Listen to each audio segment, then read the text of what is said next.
Chapter 1372. How can a man say that is unable to do I? Some time later, the lightning finally receded, and Elder Fong climbed out from the ditch. He was in an unkempt state.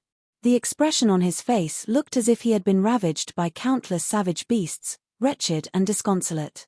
It was one thing for the Shrine of Seers and library to be completely destroyed, but to be struck relentlessly by lightning when an azure clear sky stood right above him. What was he supposed to make of this situation? All he wanted to do was to take in a student. It was not as if he had violated some heavenly rules or something. Did his actions really warranted being struck by lightning? It was fortunate that the lightning only sought to punish and not to kill, or else even a Saint Nine Dan pinnacle expert like him would have been reduced to ashes too. Teacher. Yu Chen hurriedly pulled Elder Fong out of the ditch. At this moment, he had no idea what he could and should say in this situation either. This was the first time he had seen his teacher in such a state after coming under his tutelage 200 years ago. It's all my fault. Seeing how the lively and energetic old man being reduced to such a state within just a short span of 10 minutes, Zhongxian lowered his head apologetically. After all that had happened, it was apparent that the situation was just as what the other party put it out to be. It was retribution from the heavens. Peering into the secrets of the heavens was something forbidden by the heavens. It would still be fine if they weren't caught in the act, but once they were.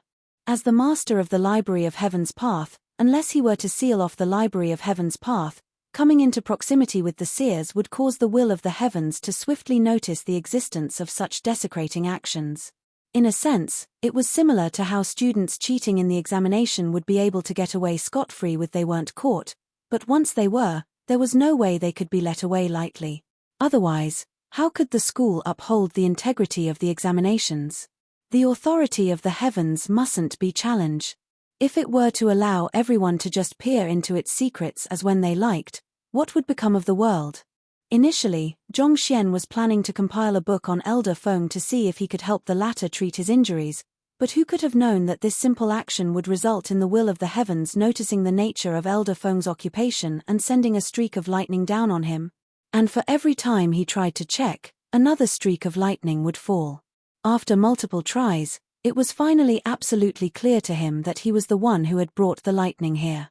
His primary intention was to save Elder Fong, but his goodwill had only ended up causing even more damage. Just the thought of it left him feeling deeply embarrassed. Given that I'm unable to look at the books of seers or even examine those of the seer occupation, there's really no way for me to learn the art of divination then. Zhongxian shook his head in disappointment. No matter what, as an upper nine paths occupation, seers were deeply respected in the society. If he could master the art of divination, his standing would surely rise to greater heights, thus giving him more chips to win Luo Ruoxin's marriage in hand. But not only was the Library of Heaven's Path unwilling to help him compile a Heaven's Path divination art, it was even bent on destroying every single book relating to divination that he lay his eyes upon. From the looks of it, it seemed like he was completely unfated with this occupation. Elder Fong, I'm truly apologetic about what have happened here today. If I hadn't come here, such a situation wouldn't have happened either. Zhongxian walked up to the dazed-looking Elder Fong, clasped his fist, and apologized earnestly. As one who possessed the Library of Heaven's Path, it could be said that he carried the will of the heavens along with him. And to enter a place where others were peering into the secrets of the heavens with the will of the heavens with him. To be honest, it was already a huge blessing that none of the seers had died in this calamity. Even though it was completely unintentional, he still couldn't shirk off responsibility for what that had happened here, so he could only admit to it candidly. This has nothing with you. With lifeless eyes, Elder Fong shook his head and sighed deeply.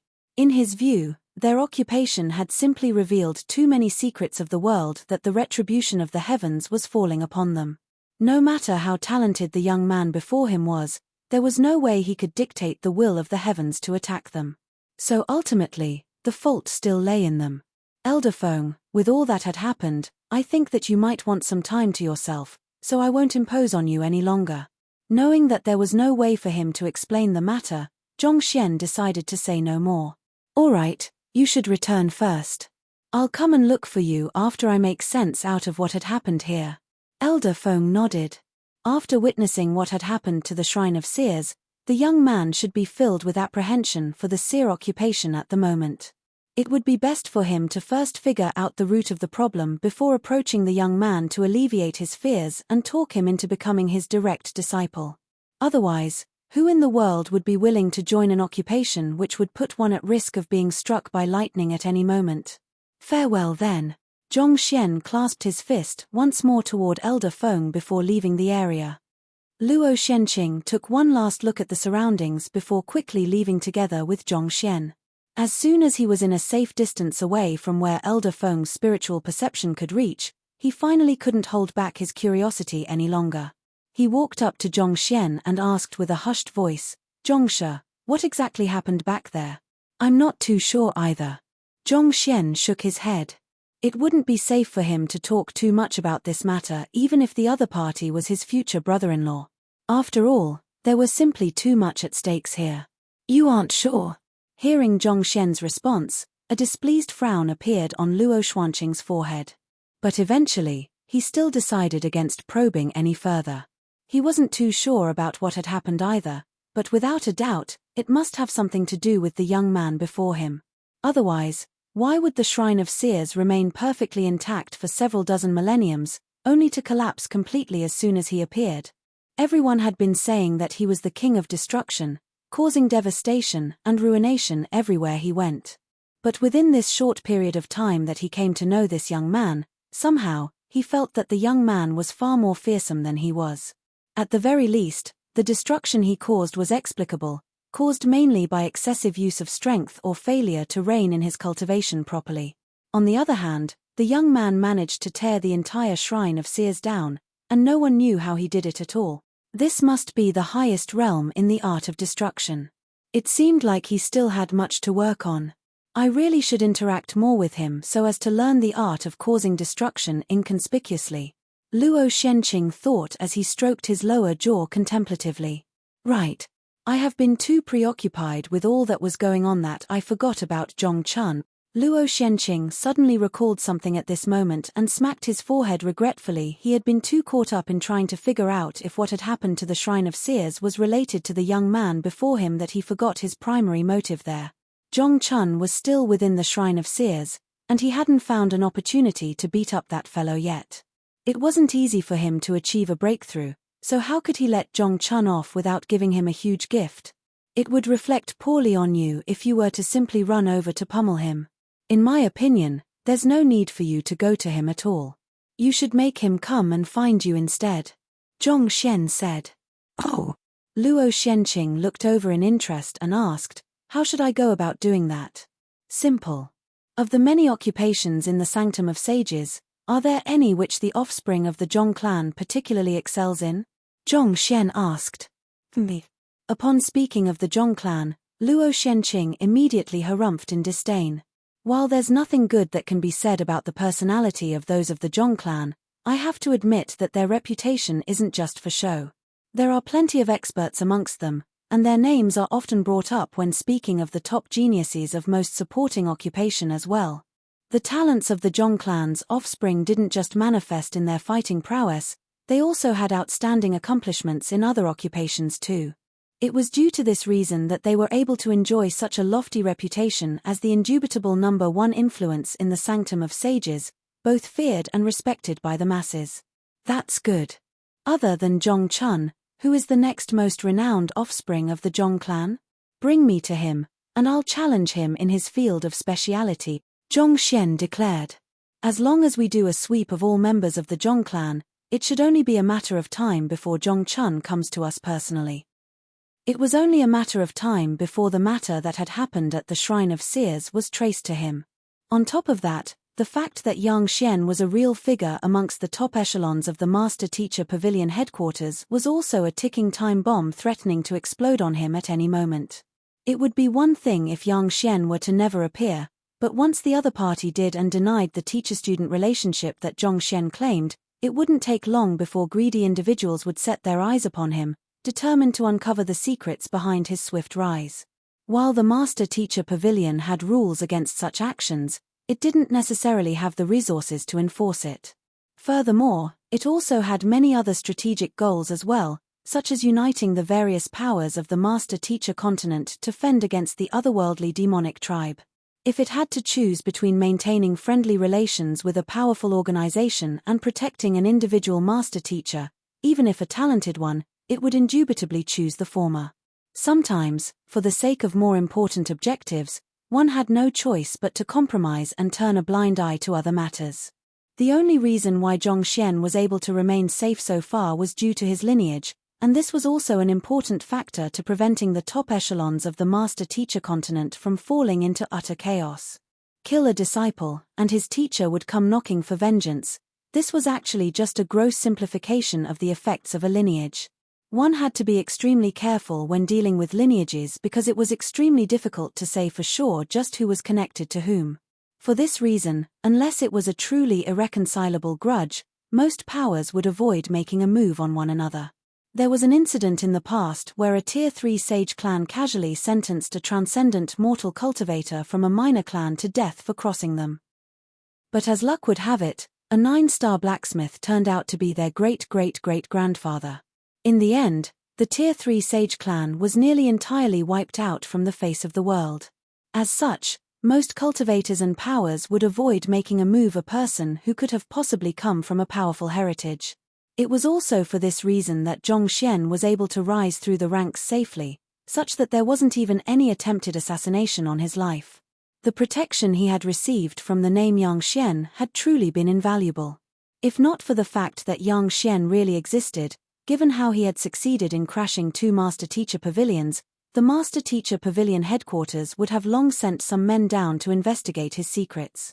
In other words, he was currently in a very precarious position.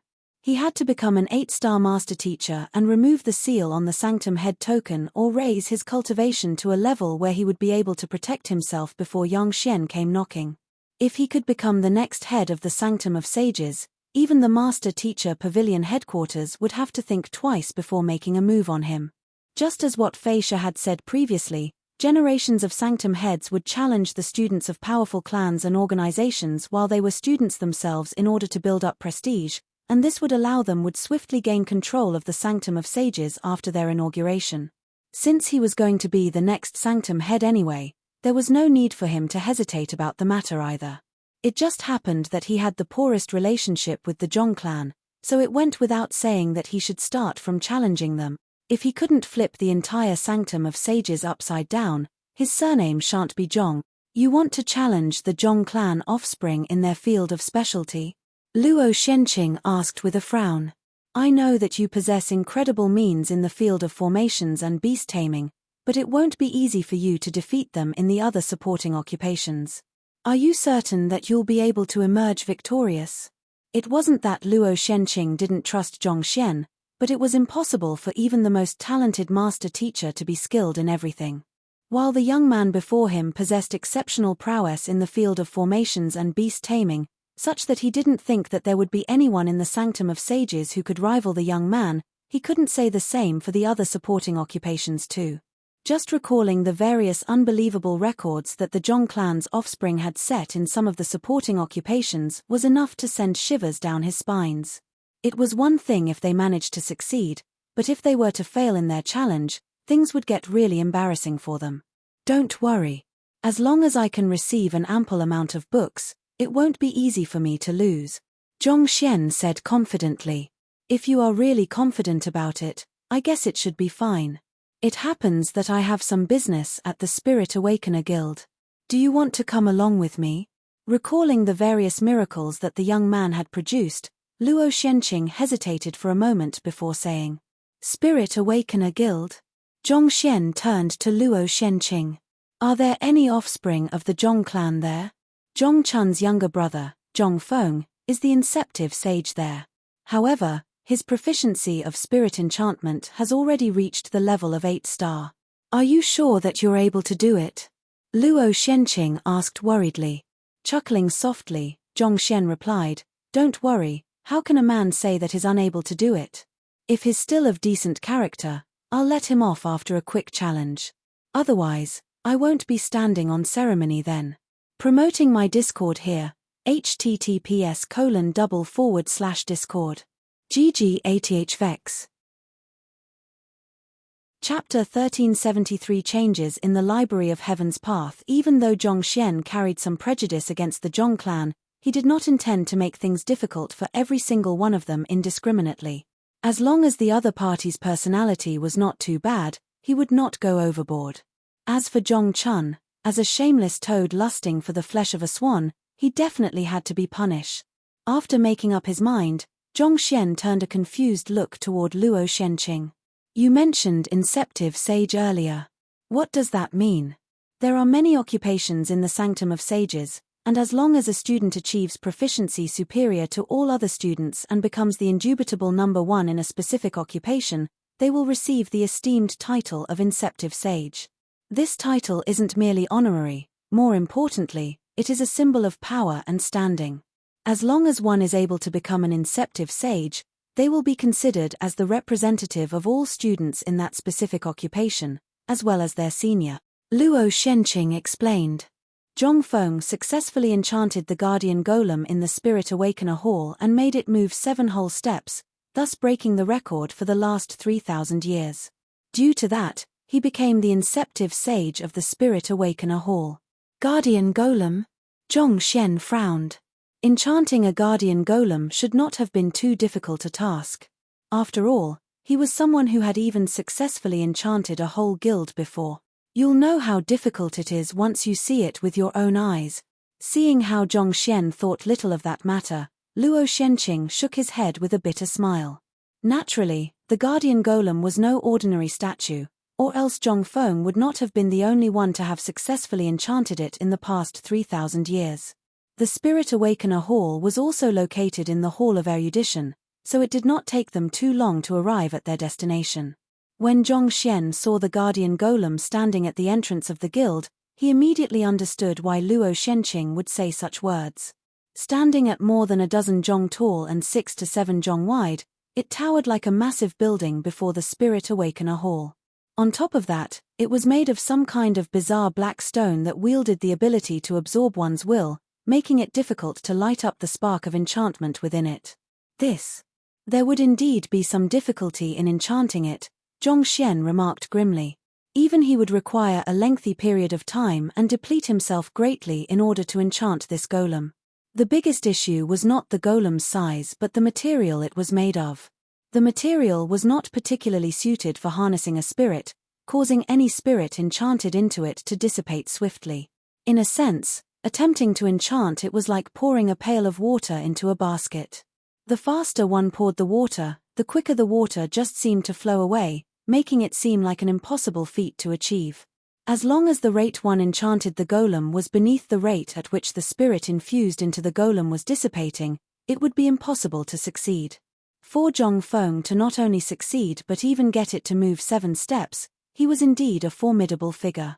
With such thoughts in mind, Zhong Xian stepped forward, placed his hand on the golem, and sent his consciousness into it. In an instant, he felt as if he had been plunged into a domain of complete darkness, devoid of any hint of light. He could not see the slightest trace of the outstretched hand he had placed before him, and to make things worse, he found that he could not extend his spiritual perception outward either. With a light tap of his finger, he conjured a brilliant spark that illuminated the surroundings. However, before the light could even diffuse around, a powerful suction force suddenly devoured the light. This reminded him deeply of the Starluster Stone. Under the suppression of the surrounding suction force, the spark could only coil around his fingertip, unable to illuminate any further than that. Zhong Xian brought his consciousness back into his body and opened his eyes once more. Enchanting the golem would indeed be a huge challenge to him, even greater than the challenge of enchanting the entire Spirit Awakener Hall. Even with his current strength, it would not be too easy for him to succeed. How is it? Luo Shenqing asked. Zhong Xian hesitated for a moment before replying. Can you bring me to where the 8-star Spirit Awakener books are located? I have some doubts concerning spirit enchantment, and I'll need to browse through some books in order to resolve them. He had only accessed 7-star Spirit Awakener books before, so his understanding of spirit enchantment was still a little lacking at the moment.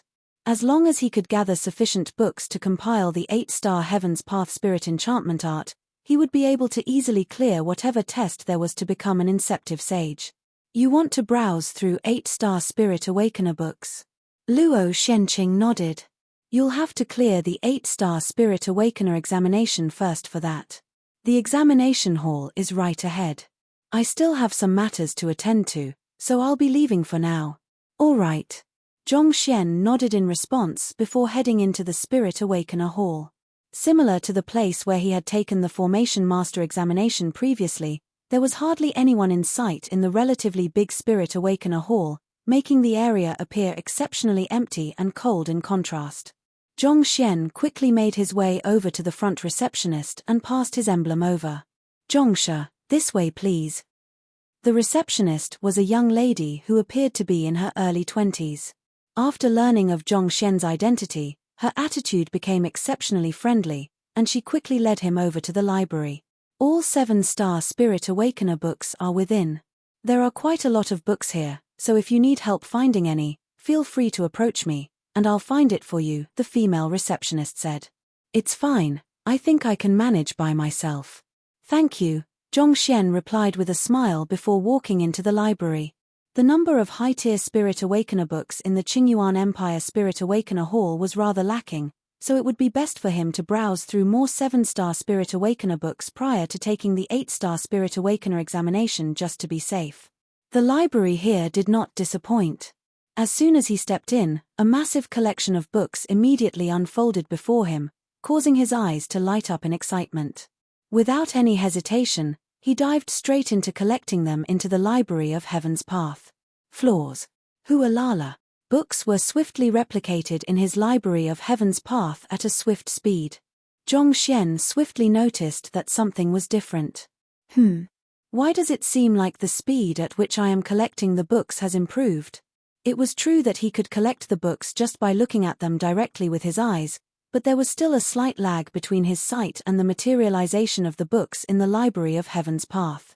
Usually, while he was already done sweeping across the third shelf, the Library of Heaven's Path would still be materializing the second. But this time around, it felt as if the Library of Heaven's Path was running right behind his back. Just as his eyes reached the third shelf, the Library of Heaven's Path reached the third shelf. There hasn't been anything peculiar with the Library of Heaven's Path recently though, and I haven't fallen into a coma either. Zhongxian began racking his brain to make sense of the peculiar situation he was facing. The only time the Library of Heaven's Path had undergone a metamorphosis was when he met Luo Ruoxin once more in the Hongyuan Master Teacher Academy. That metamorphosis had allowed him to collect books with not just his touch but with just a look from his eyes. However, that metamorphosis knocked him out for 3 whole days.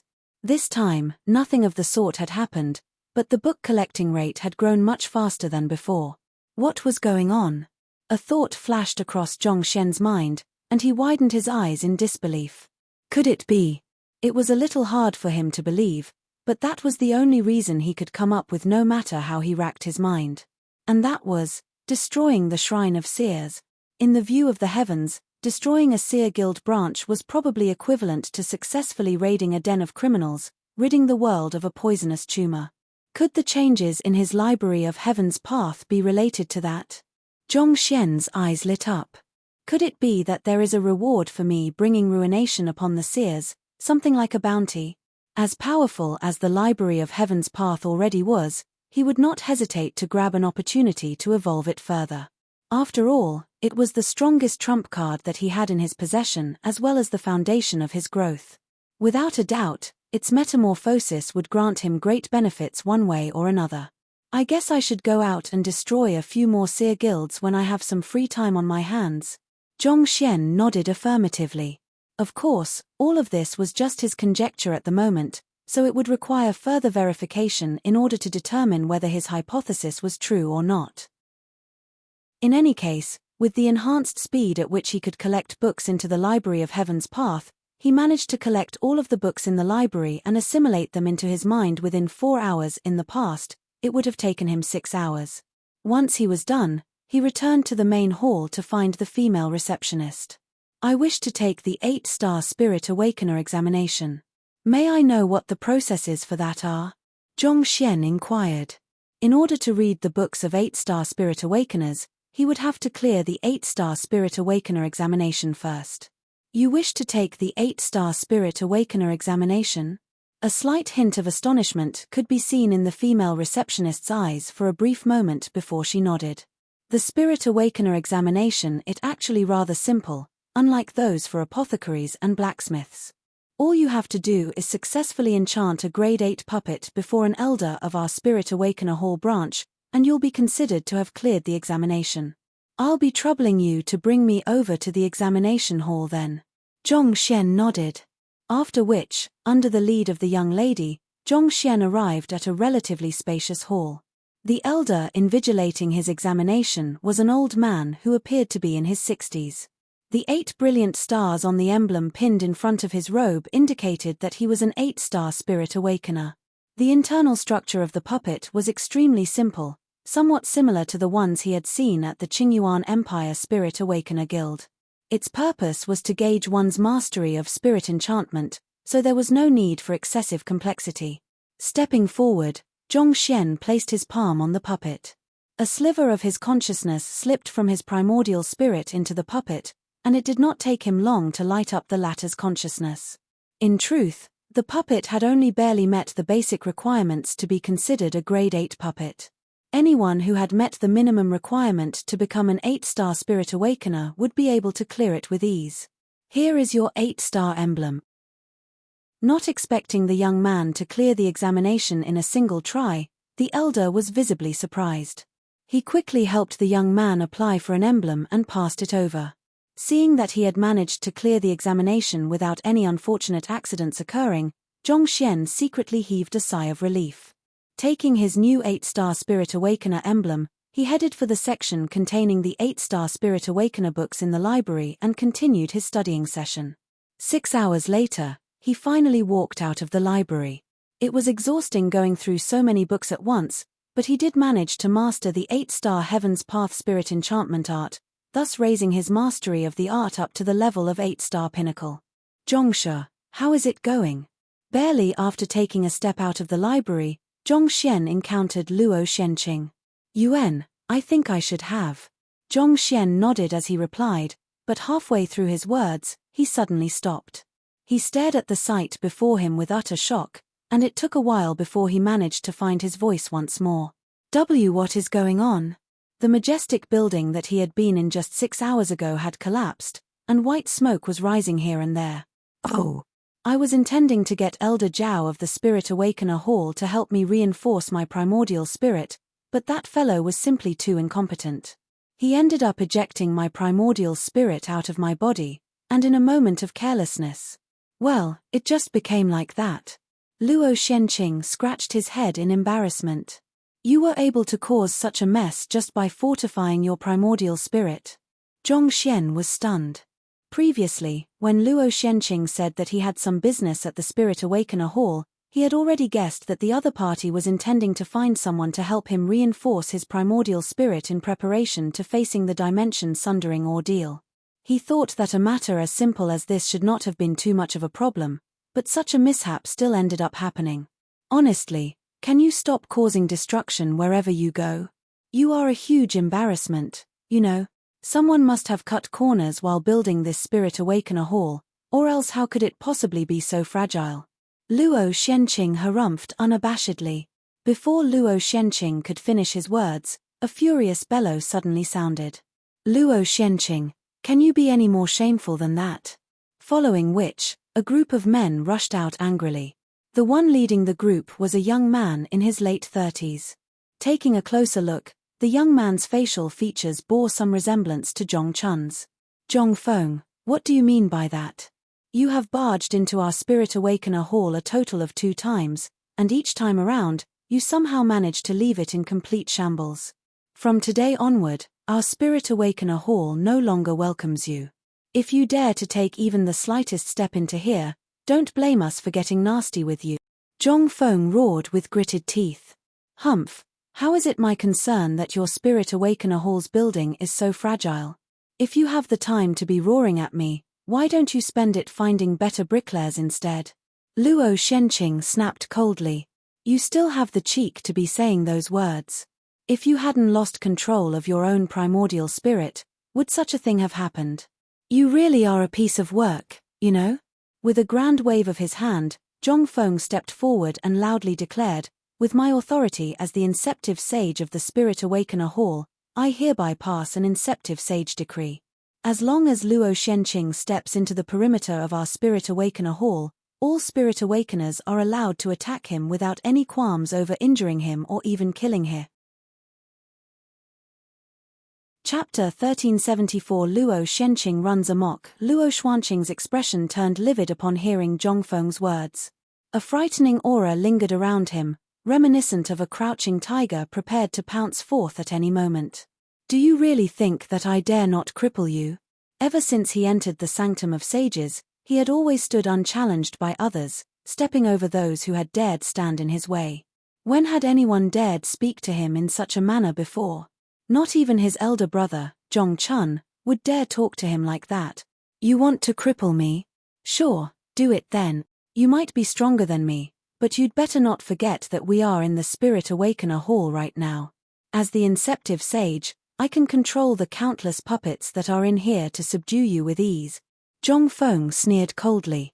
The Spirit Awakener Hall was filled with puppets here and there. Once enchanted, all of these would be weapons at Zhong Feng's disposal. With these soldiers to fight in his stead, what would Luo Xuanqing's strength count for?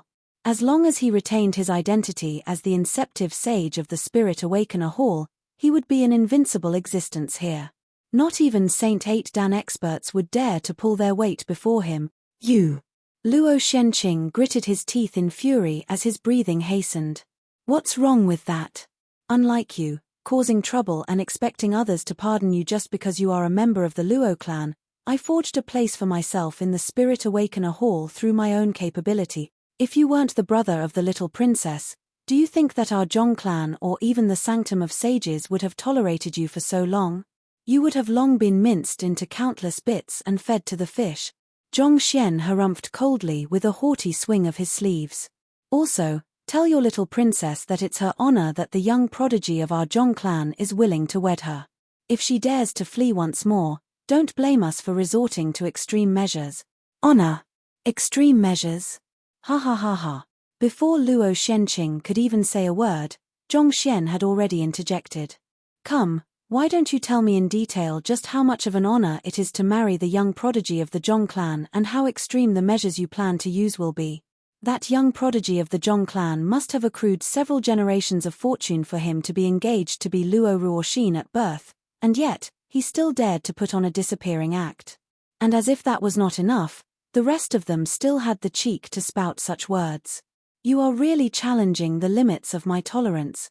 To be honest, Zhong Xian also thought that Luo Shenqing had gone overboard with the damage, and the haughty attitude he put on after that only further worsened the situation. I can understand why you are mad at Luo Shenqing and want to get back at him, and I won't stop you from doing it either. But how dare you speak of Luo Ruoxin in such a manner? You are really asking for a beating. Who the hell do you think you are? Is this any place for you to speak up? Zhong Feng did not think that he would be bellowed at by Luo Xuanqing's lackey, and he narrowed his eyes menacingly. Regardless of who I am, I just want to ask you a simple question. If the little princess of the Luo clan were to turn down the engagement with your Zhong clan, what kind of extreme measures do you intend to resort to? Zhong Xian asked. His attitude was seemingly casual, but the frostiness in his eyes was unconcealable.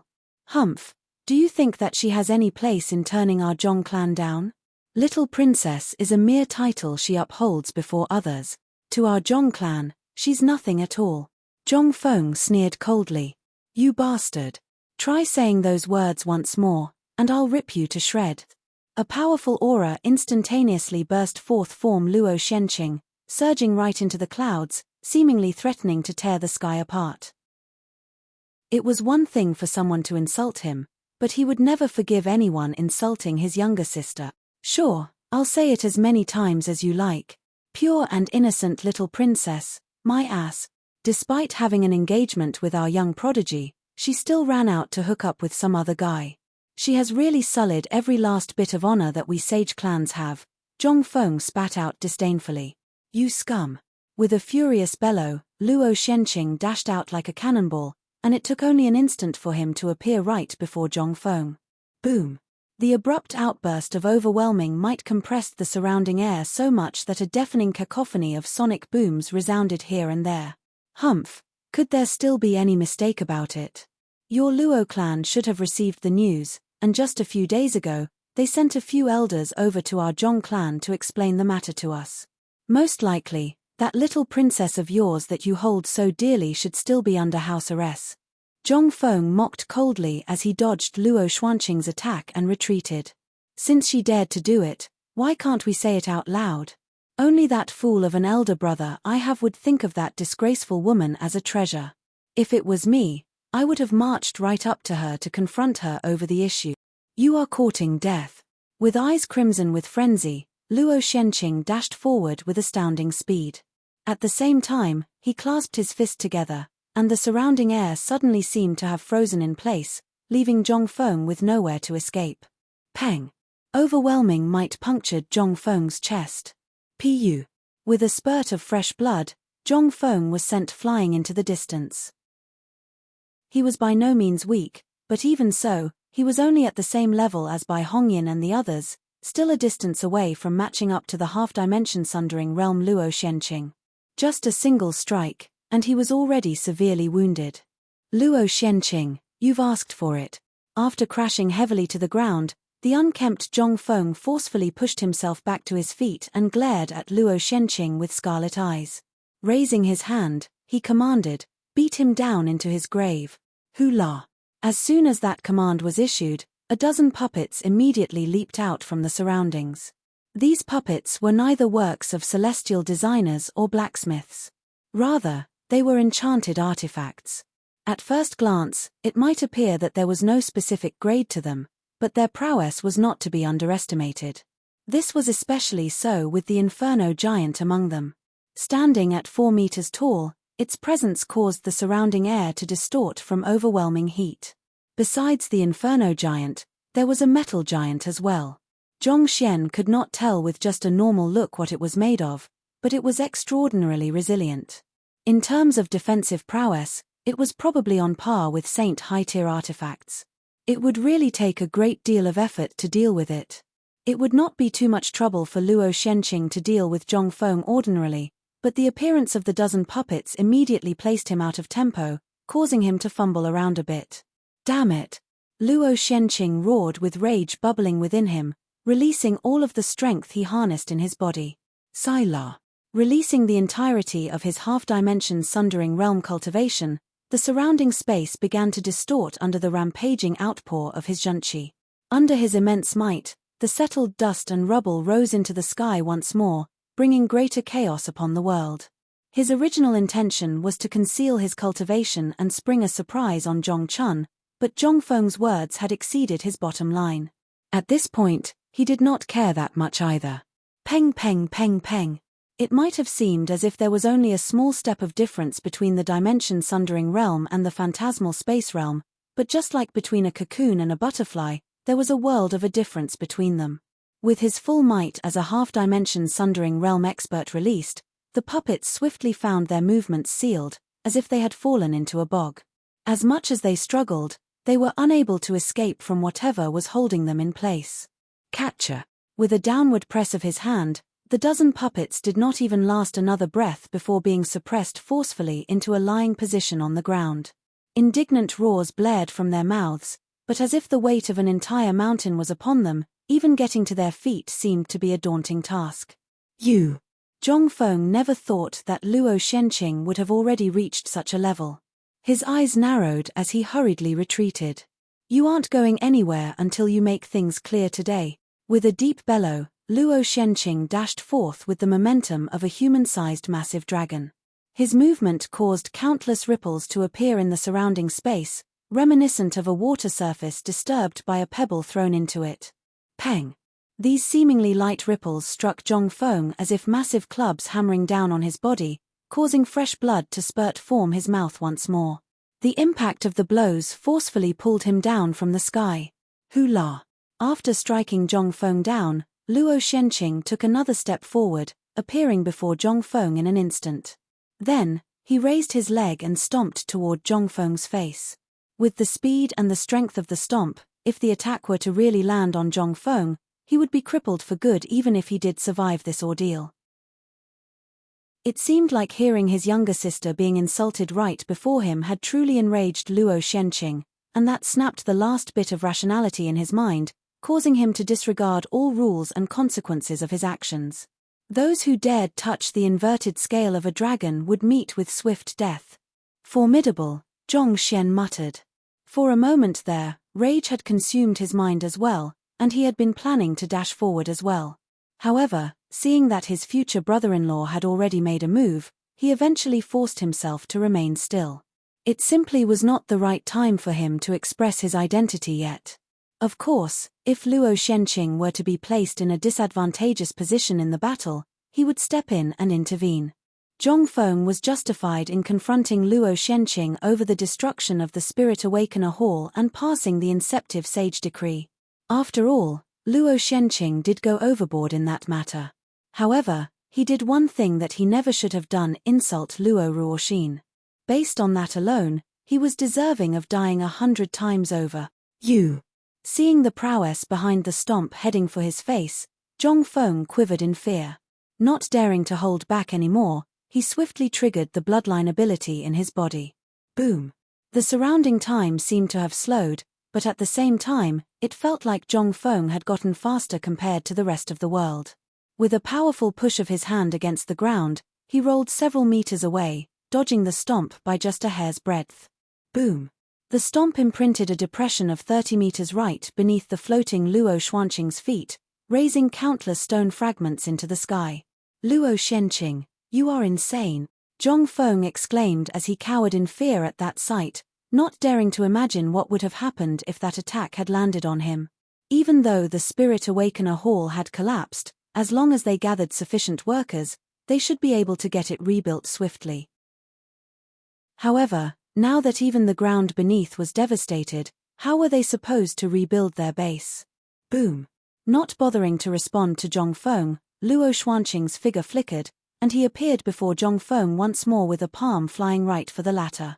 This palm strike seemed to have forcefully dragged Zhong Feng into a sundered dimension, leaving him completely cornered and with nowhere to escape. In the face of the might of the palm, Zhong Feng only felt a numbing sensation rising all over his body as his aura was suppressed to the point where it felt as if he would explode from within. Even before the palm strike could land, the unbearable pressure weighing down on him had already drawn a spurt of blood from his mouth. Even after activating the power of his bloodline ability, it was still far from sufficient to bridge the disparity in the strength of the two of them. Just when did you achieve a breakthrough? How can you possibly be so powerful? Zhong Feng exclaimed as he felt a prickling sensation run through his scalp. At this point, he was filled with regret. He had known from the start that this fellow would lose all sanity when his younger sister was mentioned, so why in the world did he have to use those words to trigger him? Wasn't that just asking for trouble? Driving his bloodline ability to the maximum, Zhong Feng barely managed to break out of the sundered dimension and dodge the overwhelming palm strike. Boom! Another massive palm print appeared on the ground. The remaining buildings that had yet to collapse in the area began trembling non-stop, seemingly on the verge of falling into the depression created previously by the powerful shockwave. Seeing how the other party was still dashing at him as if a crazed lunatic, Zhong Feng felt deep fear arising from his midst, and he anxiously bellowed, Luo Shenqing, I am an Inceptive Sage. If you dare hurt me, that's no different from going up against the entire occupation. You will be hunted down in the future. Not even the Luo clan will be able to protect you. Let them come. In any case, I'll be sending you down to the netherworld today. Boom. Amid another resounding sonic boom, Luo Shenqing vanished from the spot. In the blink of an eye, he appeared before the Zhong Feng once more with a palm strike. This time, he had sealed the surrounding space completely, turning it into a solid cage. Even if Zhong Feng were to drive his Zhong clan's bloodline to its limit, he would still be unable to escape from it. Are you done messing around yet, Luo Shenqing? Don't think that we'll just tolerate everything that you do. Hong long long. Just as the palm was about to strike down on Zhong Feng's head, a resounding bellow sounded, and 3 elders suddenly appeared right before the crowd. One of them waved his hand, and a surge of light deflected the might of Luo Xuanqing's palm strike. This is based on a legend where dragons have a scale on their neck that is inverted against the other scales, and those who touch it will be swiftly killed by the dragon. It eventually became an idiom in reference to those in power, saying that those who dared to prey on their weakness, be it their family or anything else, would have to pay the price eventually. Chapter 1375 Luo Ruoxin is under house Aries, a Saint 8 Dan expert. Zhong Xian narrowed his eyes in alarm. To be able to teach Luo Xuanqing a lesson while protecting Zhong Feng completely from the attack, it was truly an exquisite move. He could not be too sure about the other two elders, but the one who had made a move was likely at Dimension Sundering Realm Advanced stage at the very least. Those who possessed such strength were ranked at the top of the master-teacher continent. They would be able to start their own sects and dominate a region of their own. Peng. Under the rebound of his own might, Luo Xuanqing's face paled as he was forced to retreat several steps back to ward off the force. He raised his head to look at the trio in the sky with an awful look on his face. Elders, Zhong Feng dared insult my younger sister. My rage won't be quelled unless I teach him a lesson, Luo Xuanqing bellowed with eyes widened like bells. Enough. The elder who had made a move earlier roared angrily. Luo Xuanqing, does the Spirit Awakener Hall or the Sanctum of Sages still mean anything to you? In view of the little princess and the Luo clan, we allowed you to get away with destroying our guild without any repercussions. What else do you want other than that? Will you only be content after you wipe our Spirit Awakener Hall completely off the face of the world? Luo Xuanqing stepped forward and clasped his fist tightly. I bear no ill will toward the Spirit Awakener Hall. The one whom I have a grudge with is Zhong Feng. I'll give the Zhong clan and the Sanctum of Sages a satisfactory explanation after I'm done with him, so I ask of the three elders not to interfere in this matter. He simply could not allow the other party to get away so easily after insulting his younger sister. Audacious. Zhong Feng is our guild's inceptive sage. By making a move on him, you are showing blatant disregard for our entire guild. Scram right now, and we can still overlook today's matter. Otherwise, even if you are from the Luo clan, we'll make sure you have hell to pay for your actions today. Another elder berated sharply with an electrifying look in his eyes. It was one thing for Luo Xuanqing to reduce the entire Spirit Awakener Hall to such a state, but he even wanted to make a move on their inceptive sage after that. This was truly intolerable. If they allowed such a thing to happen, what would become of their dignity? Are you threatening me? Let me tell you this, I, Luo Xuanqing, fear no threat. Luo Xuanqing bellowed with his eyes narrowed coldly, and once again, his aura surged. It seemed like even if he had to tap into his bloodline ability, he would make Zhong Feng pay the price for his actions. That fellow really is a lunatic. Seeing his actions, a shudder ran through Zhong Feng's body. Had it been anyone else, considering that even the elders had gotten involved, he would have made use of this opportunity to resolve the matter peacefully. Yet, Luo Xuanqing still refused to back down, determined to go all the way through regardless of the consequences. He really was a true psycho. Once he got psychotic, there was no such thing as rationality in his head. Seeing as a battle was about to break out at any moment, Zhong Xian placed his palm on Luo Xuanqing's shoulder and said, "Brother Luo, just leave the rest to me." The crowd thought that the young man who dared talk to the berserk Luo Xuanqing would surely be pummeled beyond recognition, but contrary to their expectations, the latter's powerful aura began receding instead. Everyone widened their eyes in disbelief, unable to comprehend the situation unfolding before their eyes. Luo Xuanqing's temperament could be clearly seen from what had happened earlier.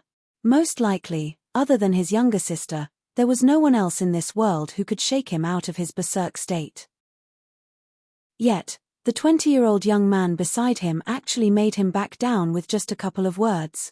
Just what was the background of that young man for Luo Xuanqing to actually be so obedient to him? Zhongsha. Ignoring the shocked crowd, Luo Xuanqing turned his head to the young man behind him. The person who was grabbing his shoulder was, of course, none other than Zhong Xian. It was not that he wanted to withdraw his strength, but the palm on his shoulder was pressed on the acupoint required for the activation of his bloodline, forcefully suppressing his strength. "Don't worry, I'll bring justice to the little princess." Knowing what the other party was thinking, Zhongxian raised his head and looked at the three elders in the sky with a sharp glint in his eyes. Elders, I don't think that there's any way to resolve this matter peacefully anymore. It's a private matter between the both of them, so I ask of you not to interfere in their affairs. The elder who had spoken up previously harumphed coldly. Lad, do you know whom you are talking to? Regardless of who you are, I'll just say this once. Step back and allow the both of them to settle this matter among themselves, and I can promise you Zhongfeng's life won't be endangered. Otherwise, I'm afraid that this won't look good on any of us here, Zhongxian said. He did not like to cause trouble either, but Zhongfeng's mouth was truly horrid. To dare slander his girlfriend's reputation in public, no matter how good his temper was, he still could not let this matter go without giving the other party a good beating. All along, he had tried to steer clear of trouble, never provoking others wherever possible, to the point where humility was etched right into his bones. However, he was fine with going high profile just this once. Very well. Not expecting a 20-year-old young man to act so arrogantly before them, the three elders trembled with rage. Having been in the sanctum of sages for several decades now, they had seen plenty of haughty young masters and talented geniuses, but there were none who had dared speak to them in such a tone barely after enrolling into the academy. Who do you think you are? The next sanctum head? A celestial master teacher? Know your place. We'll just make it very clear to you right now. If you dare touch even a single strand of Zhongfeng's hair, we'll consider it as waging war against our Spirit Awakener Guild. You can be very sure that we'll make you regret having ever been born, one of the elders replied with a wintry tone. Given that they had already made a move, they would lose respect from their students and peers if they allowed the other party to just beat up their inceptive sage as they like. The authority they had built up over the years would vanish in an instant. All right then. Since none of you are willing to back down, I won't stand on ceremony then. Netherworld Azure Dragon Beast, knock those three impediments down. Roar. The next moment, the massive Netherworld Azure Dragon Beast appeared before everyone's eyes. With a resounding roar, it swooped right for the three elders in the sky. Ah! Not expecting such a powerful saint beast to be released on them all of a sudden, the three elders were scared out of their wits. Before they could even react, the saint beast had already swiped its claws toward them. Sylar. The space before them was immediately torn apart, and a black gorge harnessing rampaging might appeared. The incredible might that Luo Shenqing had displayed earlier was already extremely shocking, but compared to that of this Netherworld Azure Dragon Beast, it was nothing at all. They were not even at the same level as one another. What? Saint 8 Dan Pinnacle. The faces of the three elders instantaneously flushed white. They hurriedly launched their strongest attacks, not daring to hold anything back in the face of an expert of such caliber. The crux to Saint 8 Dan Dimension Sundering Realm lay in the comprehension of spatial laws, and there was a significant difference in fighting prowess across the cultivation stages within the realm. On top of that, the Netherworld Azure Dragon Beast was one of the stronger saint beasts, even possessing the dragon bloodline. Not even a master teacher of the same cultivation realm would necessarily have been a match for it, let alone weak spirit awakeners like them. In an instant, various powers rippled through the air, raining down like a torrent. At the same time, many puppets materialized in the air, but they swiftly exploded one after another. It was just a simple charge for the Netherworld Azure Dragon Beast, but its superior might and nigh invincible defense were more than enough to destroy everything that the three elders sent at it. In less than 10 breaths, the heads of the three elders were stabbed into the ground, and white foam was leaking from their mouths. Their bodies were completely stiffened. As powerful as they might have been, they were still far too lacking compared to the Netherworld Azure Dragon Beast. Who? After defeating the three elders, the Netherworld Azure Dragon Beast swiped forward and grabbed Zhongfeng in its hand. With his hands behind his back, Zhongxian looked at Zhongfeng and said, "I want you to apologize." Even though his voice was calm, it carried inviolable authority to it, compelling others to bow down to him. "I." Zhongfeng bit his lips so tightly as fresh blood was flowing down his chin. "What I have said is the truth. Why should I apologize? The little princess of the Luo clan has already confessed that there's someone she likes, and she intends to cancel the engagement with our Zhong clan. This is a matter that the top echelons of the Luo clan and the Zhong clan are aware of. If you don't believe my words, you can get Luo Shenqing to send a message back to his clan to ask about it. *T. If my younger sister has someone that she likes, how can I possibly be unaware of it? Luo Shenqing said with veins popping from his head. Cough cough. Brother Luo, there's no need to get so agitated. Zhong Xian quickly held the almost rampaging Luo Shenqing back. While Luo Shenqing distrusted Zhong Feng, he thought that it was more likely that what Zhong Feng had said was the truth. Considering that Ruo Xin had agreed to become his girlfriend, it was indeed possible for her to have told both clans that she wanted to cancel the engagement with the Zhong clan. He knew his girlfriend very well. She was a silent and perhaps even cold person, but she was extremely decisive and headstrong when it came to crucial situations. Just like him, as long as she had decided upon something, she would never back down or look back, no matter how great the difficulties that lay ahead were. Even if the entire world were to block her path, she would continue marching forward without fear.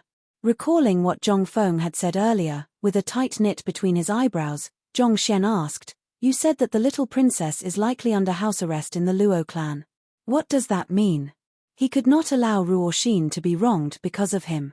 As a man, he would have to step forward and bear the responsibility. If he could not even protect the woman that he loved, what was the point of being a master teacher? What was the point of growing strong?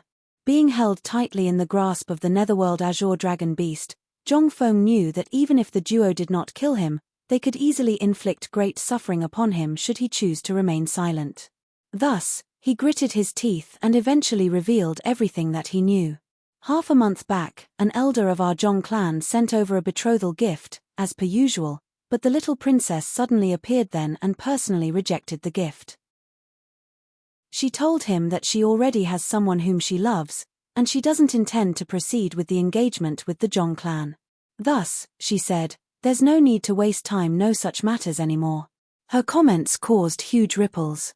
It didn't take long for the upper echelons of the Zhong clan and the Luo clan to learn of the matter, and soon after, the Luo clan dispatched several elders to subdue the little princess and place her under house arrest.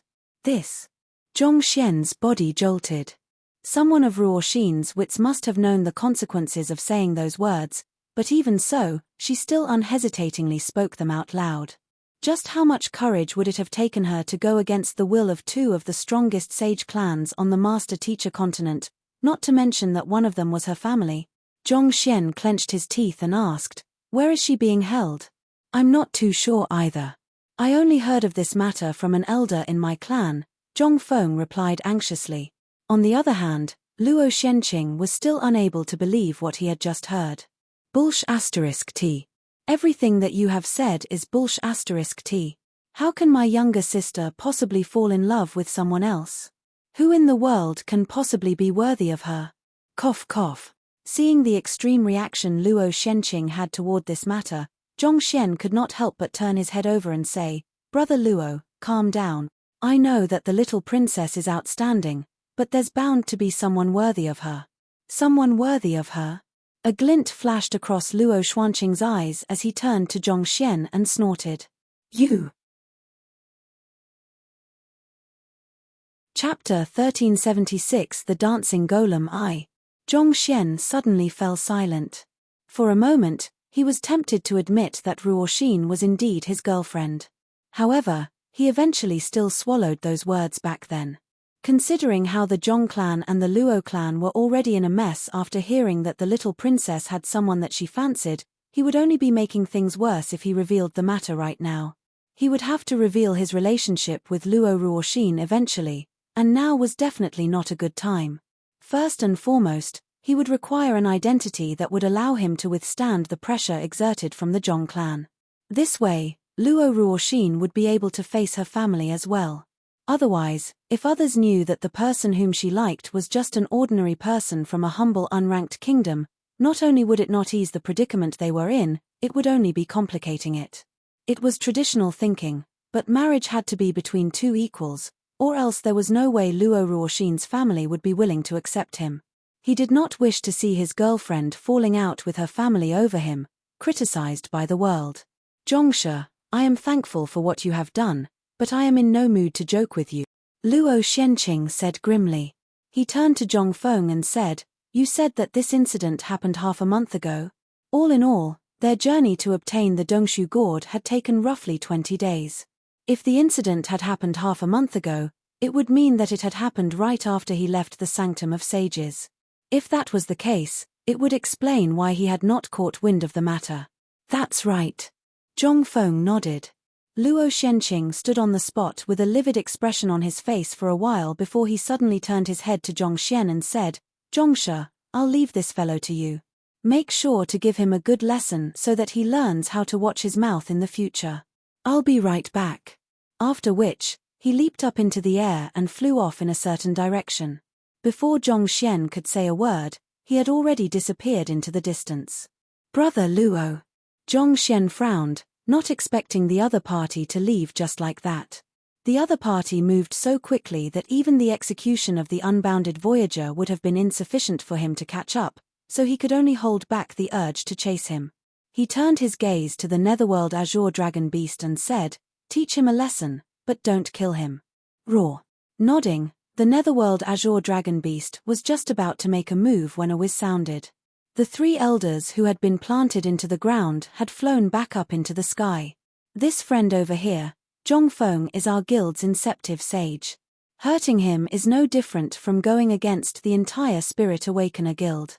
I hope that you can think things through before making a move, an elder said through gritted teeth. Furthermore, the system of inceptive sages is something that is determined by the Sanctum of Sages. To show public defiance for it is equivalent to opposing the Sanctum of Sages, and you'll be expelled for it. Expelled? Indeed. Luo Xianqing is one of the core members of the Luo clan, and his cultivation had reached half-dimension Sundering Realm, so expulsion from the Sanctum of Sages doesn't really mean anything to him. However, it's different for you. Judging from your age, you must be a freshman who has just enrolled this year, right? You still have a long future ahead of you, so why ruin your entire life just to vent a moment of anger? Another elder added. Ruin my entire life? Zhong Xian shook his head with a light chuckle. He turned to the three elders and said, Since we are in the Sanctum of Sages, let's settle this matter by the rules of the Sanctum of Sages then. I am currently an 8-star Spirit Awakener, so as long as I replace him as the Inceptive Sage, it won't be considered a violation of the rules no matter what I do to him, right? Of course. If you can become the Inceptive Sage, even if you were to beat him to death, our guild will help you cover up the matter, an elder replied with a nod. An Inceptive Sage could be considered the most outstanding member within a certain occupation among the younger generation, so if there were to be any conflicts with others, they were inclined to help him. With the current situation, for example, if not for the fact that Zhong Feng was their Inceptive Sage, they would not have rushed out at all. After all, it was apparent that both Luo Xianqing and the young man before them were tough nuts to crack.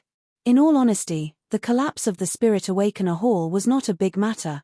They could easily have it fixed by enchanting a couple of puppets.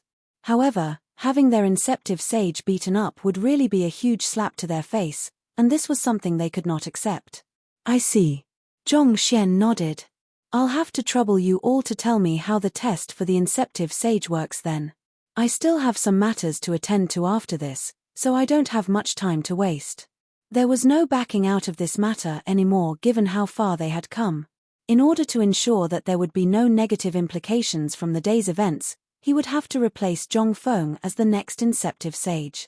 After all, what he was aiming to do was build up his reputation in preparation for his inauguration as the Sanctum Head, not sully it. How embarrassing would it be if he were to become the next Luo Xianqing, hated by the entire student populace? You want to challenge the Inceptive Sage? Hearing those words, the three elders nearly snorted their beards off. They had seen plenty of arrogant people in the past, but they had never met one that was so conceited.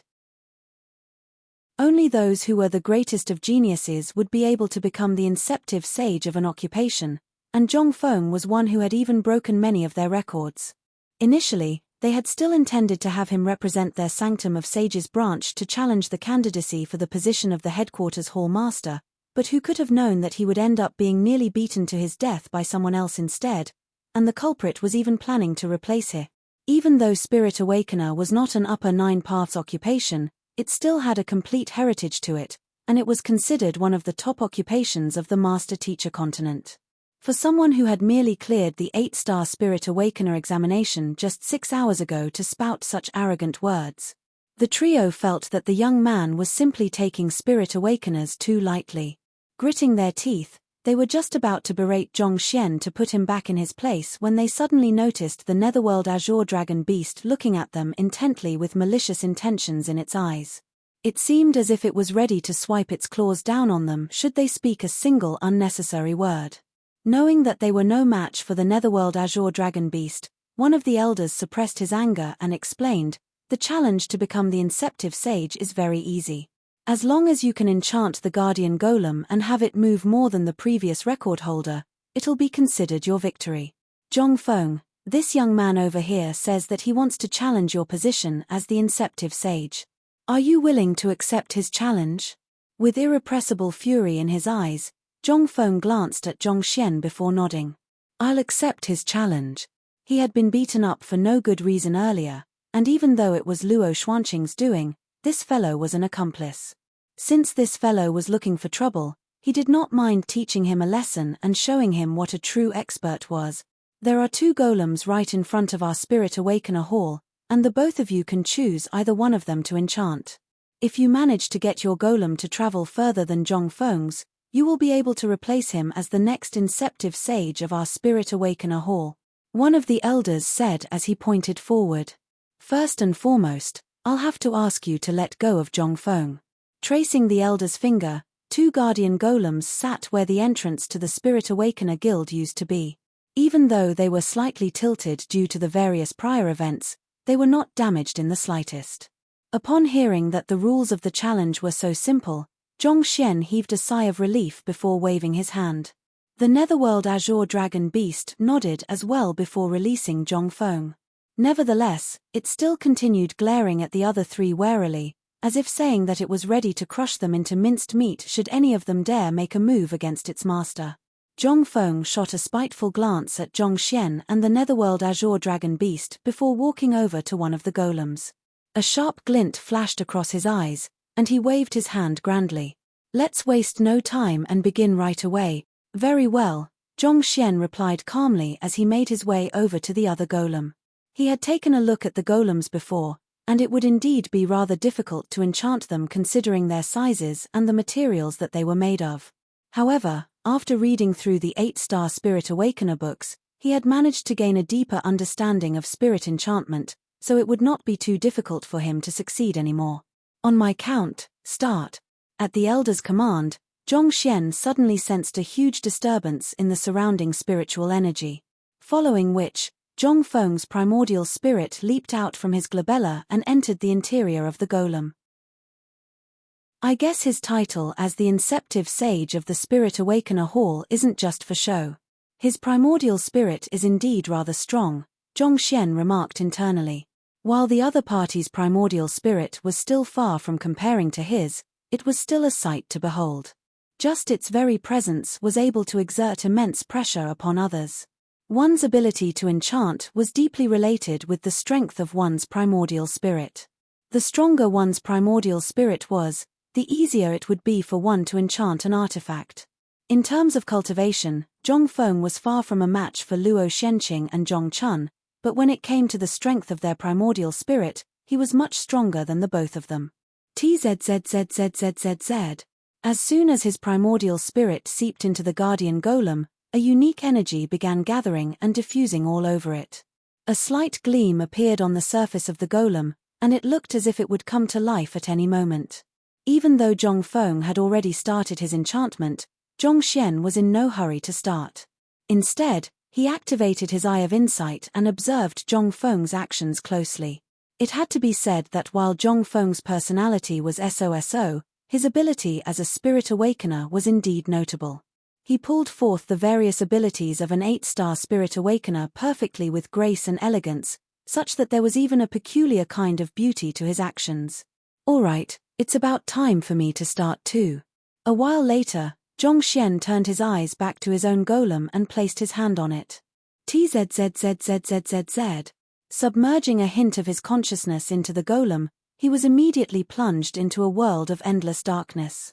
Driving the Heaven's Path Spirit enchantment art, he tapped his finger forward, and a ball of flames was immediately conjured before him. The ball of flames was not too big, but it was expanding to the surroundings at a steady pace. Expand. Zhongxian willed with raised eyebrows, and in an instant, the ball of flames exploded into a sea of flames that rapidly spread across the area. Even though the golem was steadily absorbing in the flames as well, the area which the flames covered was simply too great, such that the rate it was growing at far exceeded the rate at which it was being absorbed. It did not take long for darkness to be fully vanquished from this space, replaced with radiant light. Seeing that the enchantment was a success, Zhongxian heaved a sigh of relief. It wasn't too difficult after all. Even with a leaking pail, as long as one's influx of water was fast enough, it was still possible to fill it fully. After mastering the 8-star Heaven's Path Spirit enchantment art, the speed at which he could enchant artifacts had become much faster than before. He was able to easily exceed the speed that the golem was undoing his enchantment at. Turning his head to look at Zhongfeng, he saw that the latter was just about to finish as well. With a light chuckle, he snapped his finger, and a sliver of his consciousness flew over. Right after he was done making preparations, he heard a voice beside him. "Elder, I am done."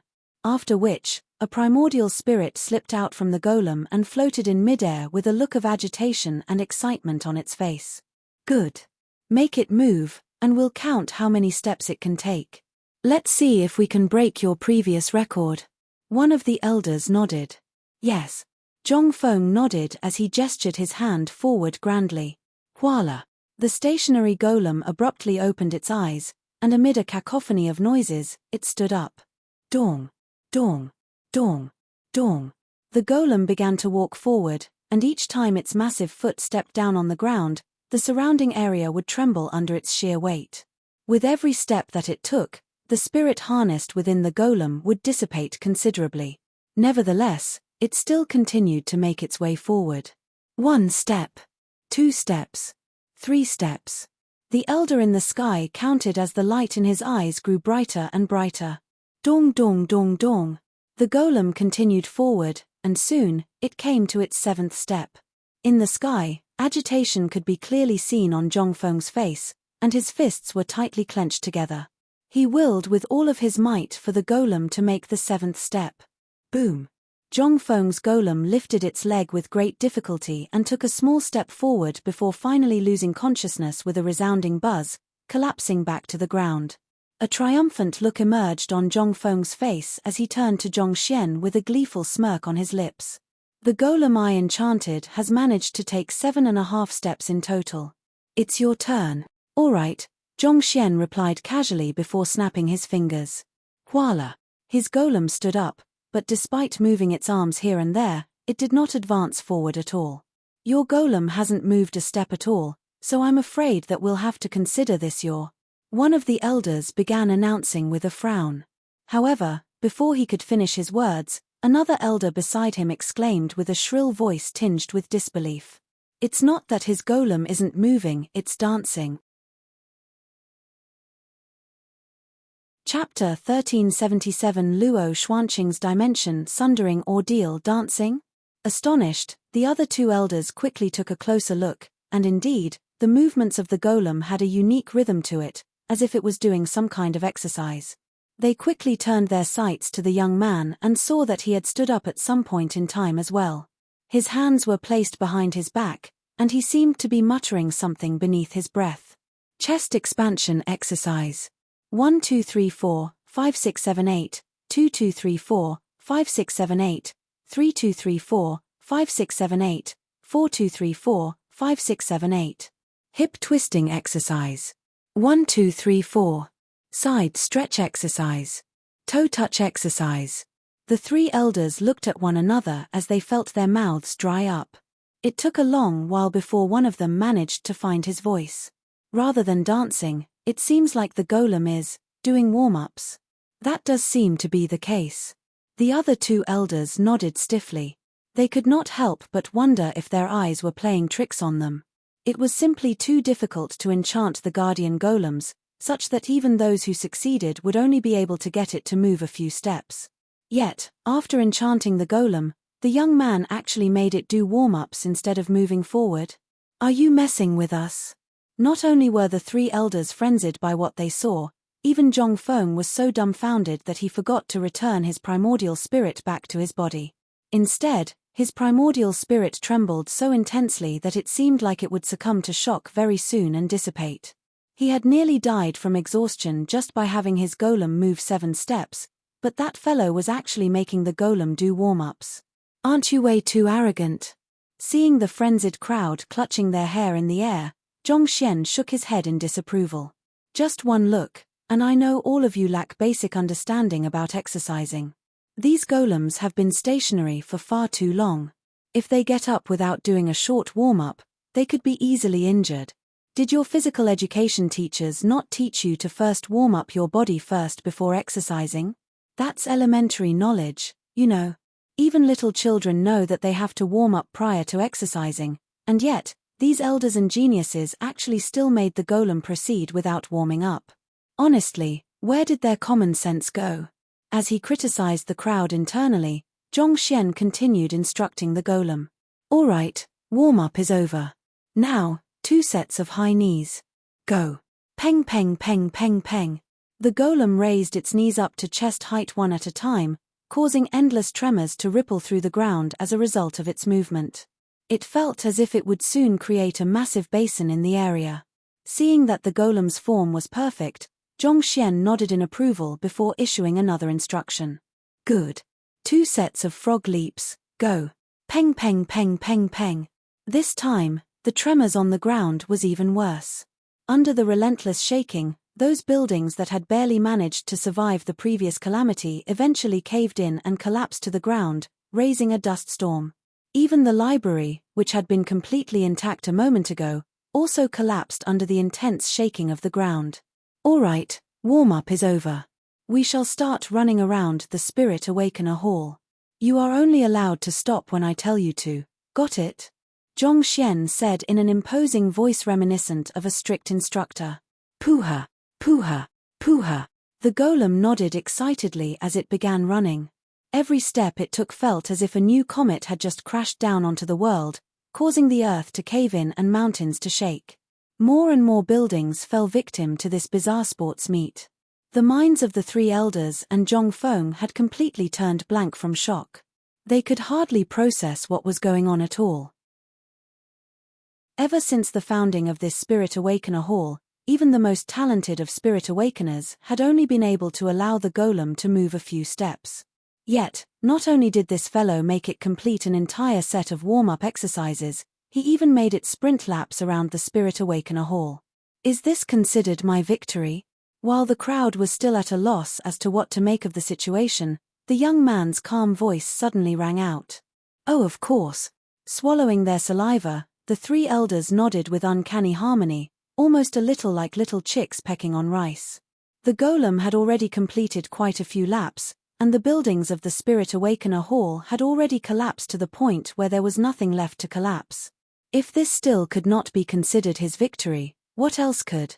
So, am I the new inceptive sage of the Spirit Awakener Hall now?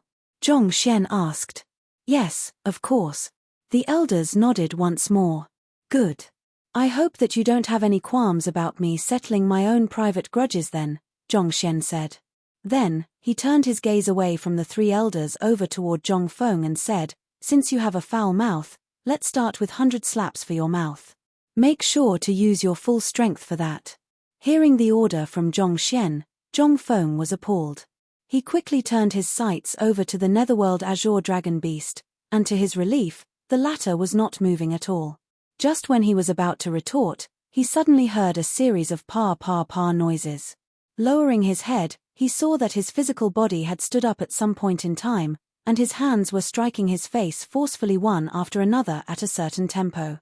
In just a few moments, there was already a long stream of blood flowing down his chin, and a couple of his teeth had been knocked out as well. You! Zhong Feng widened his eyes in shock, and he bellowed with a hint of fear in his voice, what kind of sorcery did you use on me? Why is my body obeying your orders? Considering that his primordial spirit was still up in the sky, his body should have been completely unconscious, reminiscent of a corpse. Why would his hands suddenly start slapping his face? Well, I had some free time after enchanting the golem, so I enchanted your body while I was at it, Zhongxian said leisurely before turning his gaze back toward Zhongfeng's body to instruct. Yes, that's good. That posture is perfect. Don't stop, harder, harder, pa pa pa pa. The slaps grew even sharper. You enchanted my body? Zhongfeng's primordial spirit jolted upon hearing those words, and he nearly lost his sanity in that instant. He was not even dead yet, and that fellow actually successfully enchanted his body. Just how did he manage to do it? My body. Unable to watch on any longer, Zhongfeng rushed back toward his body and began wresting control over his body from the spirit Zhongxian had enchanted into it. However, the spirit that Zhongxian had enchanted was simply too powerful. While he was still in the midst of fighting for control over his body, the spirit finished the 100 slaps, and after that was done, it maneuvered his body to lie on the floor, allowing the sprinting guardian golem to step on it every now and then. An hour later, Zhongfeng had finally wrestled back control over his body, but for some reason, cactuses and flowers had started sprouting on his head. At the same time, his body was also in a tattered state after all of the horrors it had been through. Most of the bones in his ribcage were shattered, and his face was swollen to twice of its previous size. Even his own brother would have to stare intently at his face before finding any traces of the previous him at all. All right, I am done settling my grudge. Farewell. After teaching Zhongfeng a lesson, Zhongxian placed the netherworld azure dragon beast back into the myriad ant hive nest with a wave of his hand before leaping into the sky, heading off in the direction in which Luo Shenqing had left. Most likely, Luo Shenqing must have headed back to his clan in order to check on Luo Ruoxin. However, with how long he had been gone for, Zhongxian could not help but worry that something might have happened to Luo Ruoxin. Zhongsha. Upon seeing that Zhongxian was going to leave, the three elders hurriedly rushed forward to stop him. While young man before them was busy settling his grudge with Zhongfeng, they had managed to gather some information on his background. It had only been 6 hours or so since he had cleared the 8-star Spirit Awakener examination, and he already wielded the ability to make the Guardian Golem run laps around the Spirit Awakener Hall. His talent in spirit enchantment had really reached a level far beyond their imagination.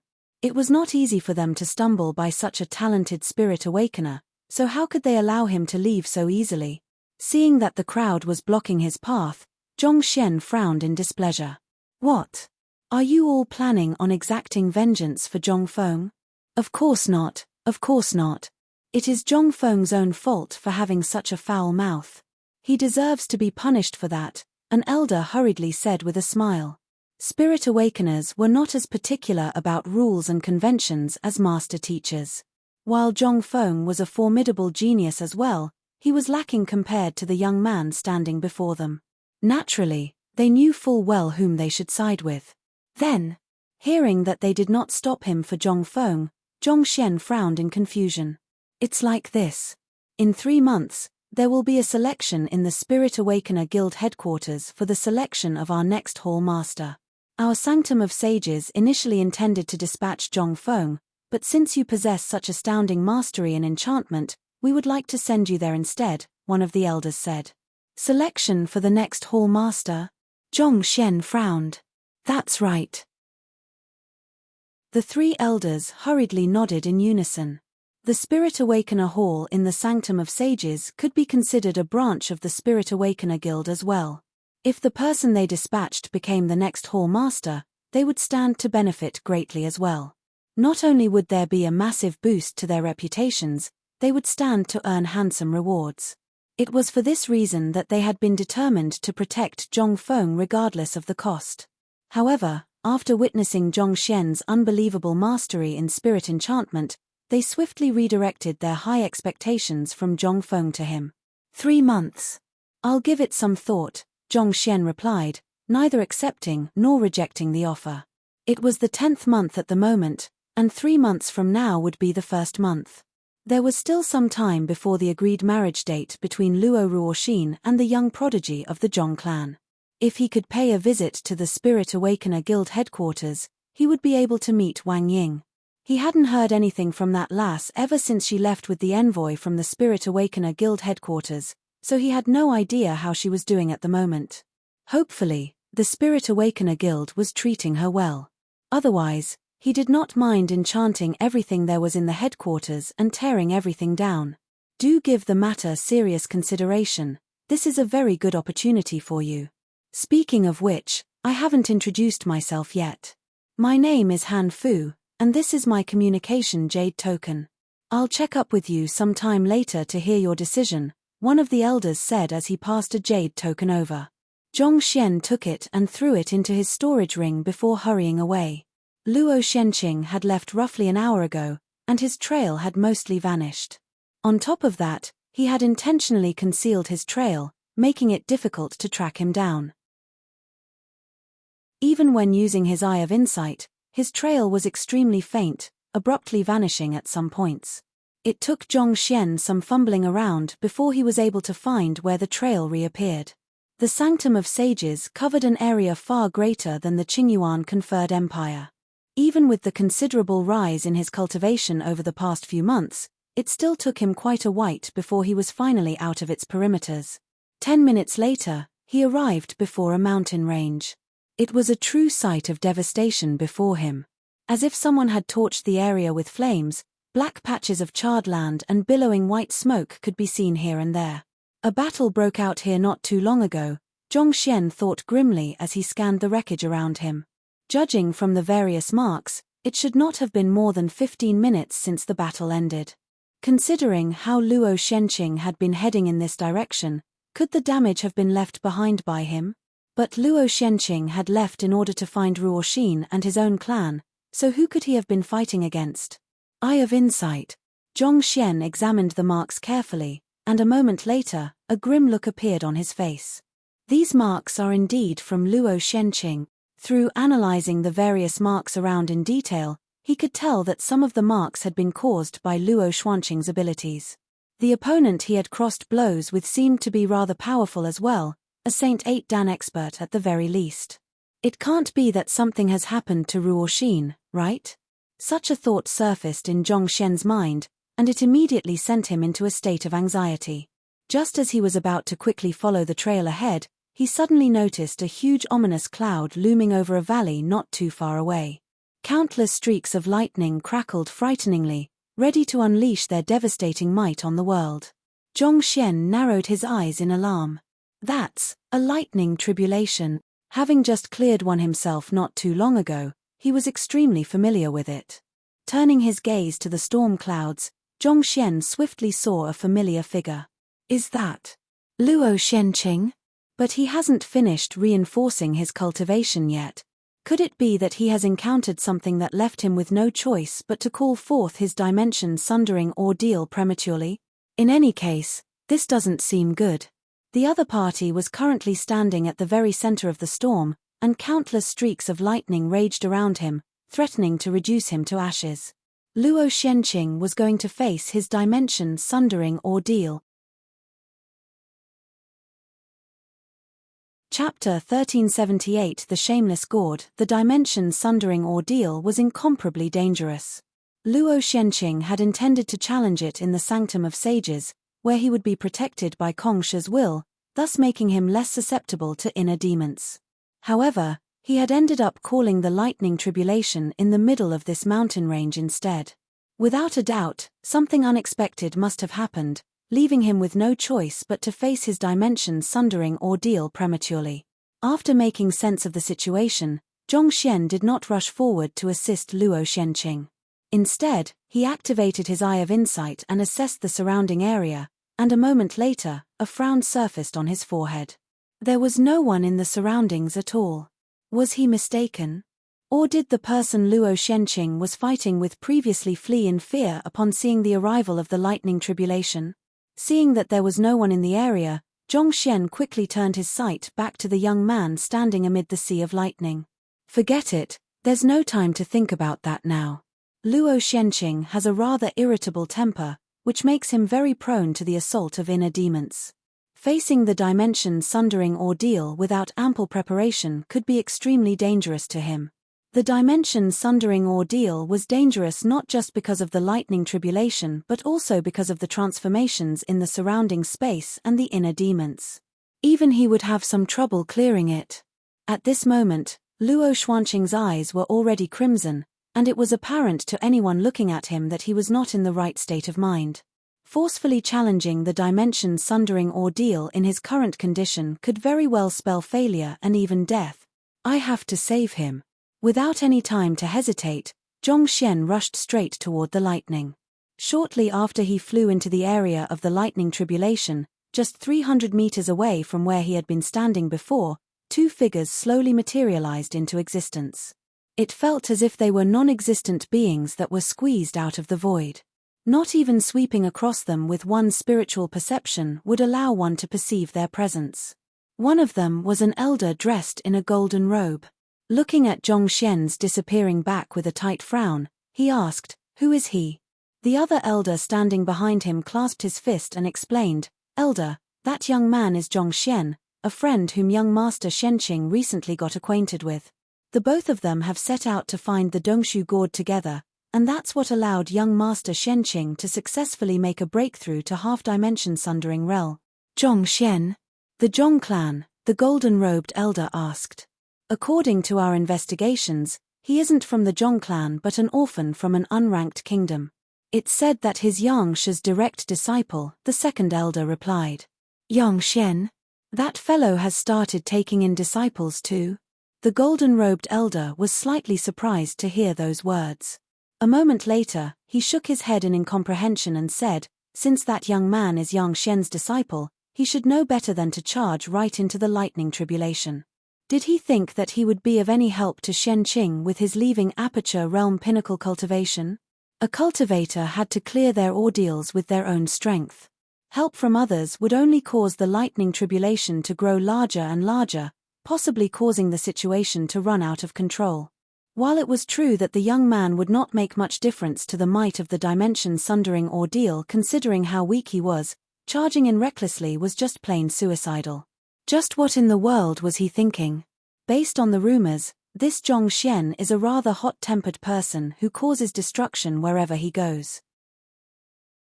It might be due to their similar personalities that they forged a tight bond.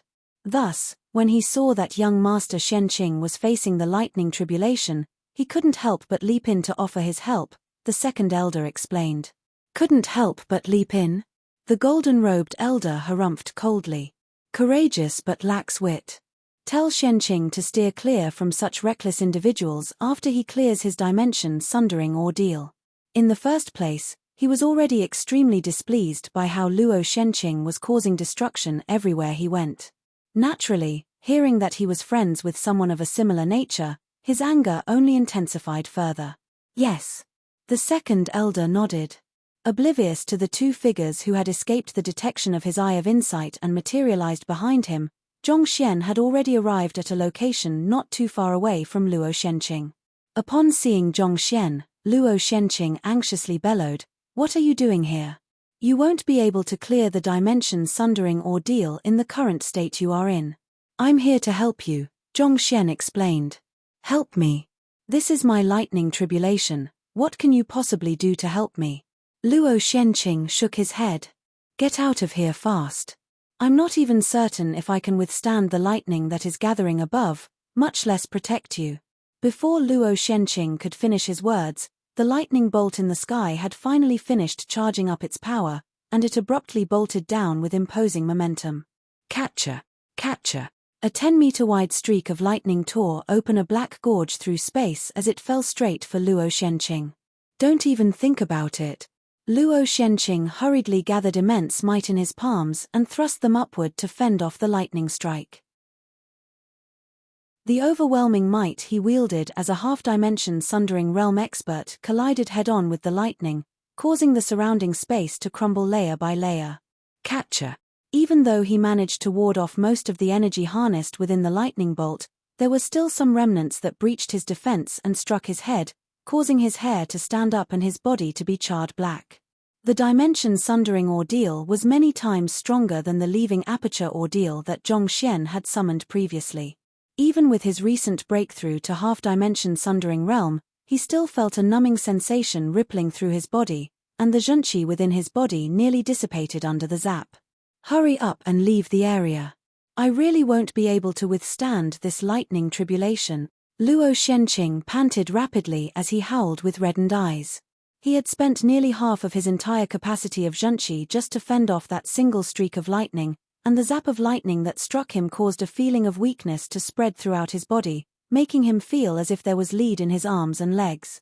There was a total of 6 lightning streaks that one had to face in the dimension sundering ordeal, and every single streak was more formidable than the last. Even the first one had left him nearly incapacitated, so he did not know how he could persevere through the remaining 5. You don't need to worry about me. I'll just head up to take a swift look. Paying no heed to Luo Xuanqing's words, Zhongxian suddenly leaped up, diving straight toward the storm clouds. You! Not expecting the other party to leap into the most dangerous region of the lightning tribulation just to save him, Luo Shenqing could not help but feel a little touched inside. Really, it was only in a life-and-death situation that a person would be able to tell their true friends apart from their fair-weather friends. In fact, putting aside friends, most cultivator couples would also choose to abandon their companion in times of danger. The fact that the other party was willing to dive deep into danger in order to save him at this crucial moment truly meant a lot to him. Zhongxian was a person who was truly loyal to his friend. Wait a moment. A thought suddenly came into Luo Xuanqing's mind, and he shuddered. Could it be that he likes me? Looking back, it really felt like Zhongxian had treated him exceptionally well, to a point that was already beyond the normal relationship between friends. Could it be that he harbors lustful thoughts toward me? Regardless of what he's thinking of, there's no way I'll submit to him, not even at the cost of my life. Humph. Luo Shenqing quickly shook away the thoughts in his mind as he swallowed a pill and quickly replenished the zhenqi that he had lost. He had to prepare himself to face the second streak of lightning. Is that fellow insane? Not only was Luo Shenqing taken aback by Zhongxian's actions, the 2 elders spectating outside were dumbfounded as well. They had seen cultivators dashing into their lovers' lightning tribulation to shoulder the suffering together, and they had also seen those who stood resiliently in the face of the lightning, determined to protect their loved one even if it meant death. But not once had they seen anyone charging straight into the storm clouds to seek death. How in the world did a master teacher as formidable as Yang Xian end up with such a crack-brained disciple? Not even Saint 8 Dan experts would dare dive into the midst of the storm clouds of a dimension-sundering ordeal. For a mere Saint 5 Dan leaving Aperture Realm Pinnacle Cultivator to dive right in, that's practically suicide. The golden-robed elder shook his head. Forget it, let's collect his corpse later on and bury him well. This was the first time he had seen such an irrational individual. This was no longer saving others but leaping to one's death. TZZZZZZZ. Unaware of the frenzy he had induced among the crowd, an excited gleam surfaced in Zhongxian's eyes as soon as he dived into the clouds. Little tribulation, Big Brother Zhongxian is here. Zhongxian's voice quivered in excitement as he opened all of his acupoints and began taking everything around him in. It had taken them 5 to 6 days to find the Dongshu Gourd, but the return trip had taken them 10 days in total. It had taken him only a couple of hours to help Bai Hongyan and the others achieve a breakthrough, and he did not waste the remaining time either. He had been using the Dongshu Gourd to expand his dantian, creating a looped space. Hard work never fails. He did manage to succeed with the construction of the looped space prior to returning to the Sanctum of Sages, but a new problem had swiftly arisen. The creation of the looped space increased the capacity of his dantian more than tenfold, and all in all, his zhenqi was only sufficient to fill 1/10 of it. Just as he was racking his brain to find a way to fill it up, this lightning tribulation came his way. How could he possibly not be excited? With this, he would be able to fill his zhenqi right to the brim. TZZZZZZ. The lightning that seeped into his body was swiftly converted into lightning zhenqi before being deposited into his dantian. Sensing the sudden influx of power, the lazily lying Dongshu Gourd jolted upward, and it swiftly leaped out of his body. What are you going to do? The sudden appearance of the Dongshu Gourd immediately left Zhongxian feeling wary. Nothing good seemed to happen whenever it appeared. Paying no heed to Zhongxian's question, the gourd let loose a joyful exclamation as it began to circle around the area. Along with its circular motion, the surrounding lightning was swiftly drawn toward it, and as if falling into a black hole, the lightning disappeared from the world. The heck? Slow down. You are just a mere gourd. Do you really need that much energy? It was his clone the last around, and now, even a mere gourd was stealing the lightning tribulation from him. What the heck is this? It wasn't easy for me to bump into Luo Xuanqing's lightning tribulation, you know? There's still a huge vacuum within my dantian that I haven't filled up. Don't you feel ashamed profiting off my hard work? As an artifact, shouldn't you learn to respect your master's will? Zhongxian soon realized that there was no way he would be able to stop the Dongshu gourd, so he eventually gave up on talking to it and focused back on absorbing as much lightning energy as he could. But soon, he suddenly felt a rapid decline in the concentration of lightning around him. Turning his head, he saw another vortex forming within the storm cloud. At some point in time, the vine that he had stored inside his storage ring had flown out, and it was gobbling down the lightning energy at an insane rate as well. Screw this. All this lightning is mine, mine. Zhongxian was on the verge of going insane. All of you are really too shameless. How can you snatch my stuff publicly? While Zhongxian's face was still twitching from rage, his clone suddenly popped out beside him, and after directing a cold harumph toward Zhongxian, as if blaming him for not inviting him to the party, he dashed to the center of the lightning tribulation and began absorbing the lightning energy too. You! Seeing how each of these fellows was absorbing at a rate far quicker than him, Zhongxian knew that it would be foolish to waste his time getting angry. He could always berate them afterward. Thus, gritting his teeth, he drew out his primordial spirit and began absorbing the surrounding lightning energy furiously in unison with his body. Zhenqi was swiftly deposited into his dantian, filling up the void in his body. But barely after he had filled up a third of his capacity, he sensed that the surrounding lightning had already grown pathetically thin. Taking a swift look around him, he saw that the rate at which the gourd, the vine, and his clone were devouring the surrounding lightning was increasing, causing the initially concentrated sea of lightning to turn so thin that it looked like a thin layer of mist instead. You bastards! The more he thought about it, the more furious Zhongxian felt. Gritting his teeth, he hastened his rate of absorption as well. And while he was on the verge of exploding of anger, Luo Xuanqing, who had spent his time desperately replenishing his energy, finally heralded the arrival of the second lightning streak. P. A sound reminiscent of flatulence echoed in the air, and a finger-thick streak of lightning weakly fell upon his head.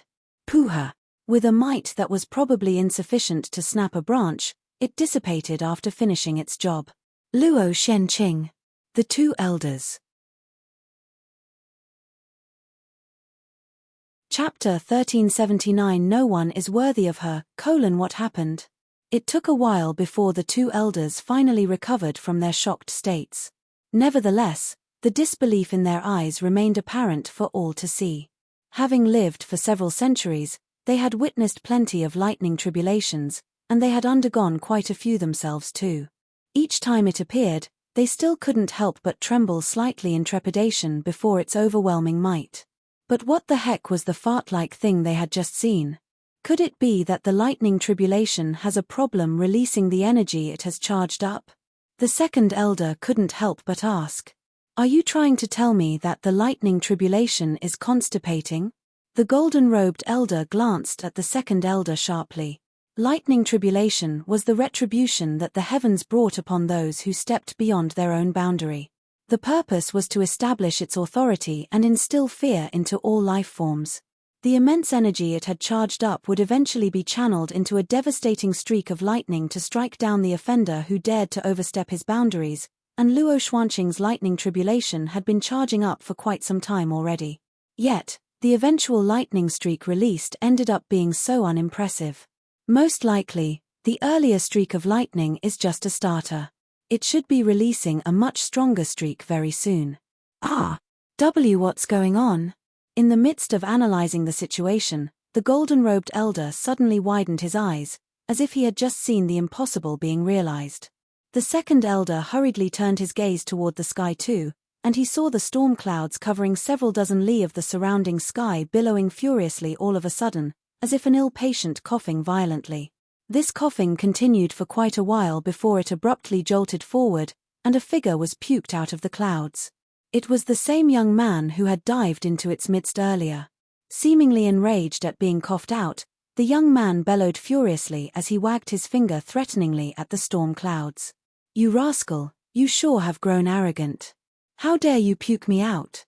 While saying those words, the young man dashed back toward the storm clouds.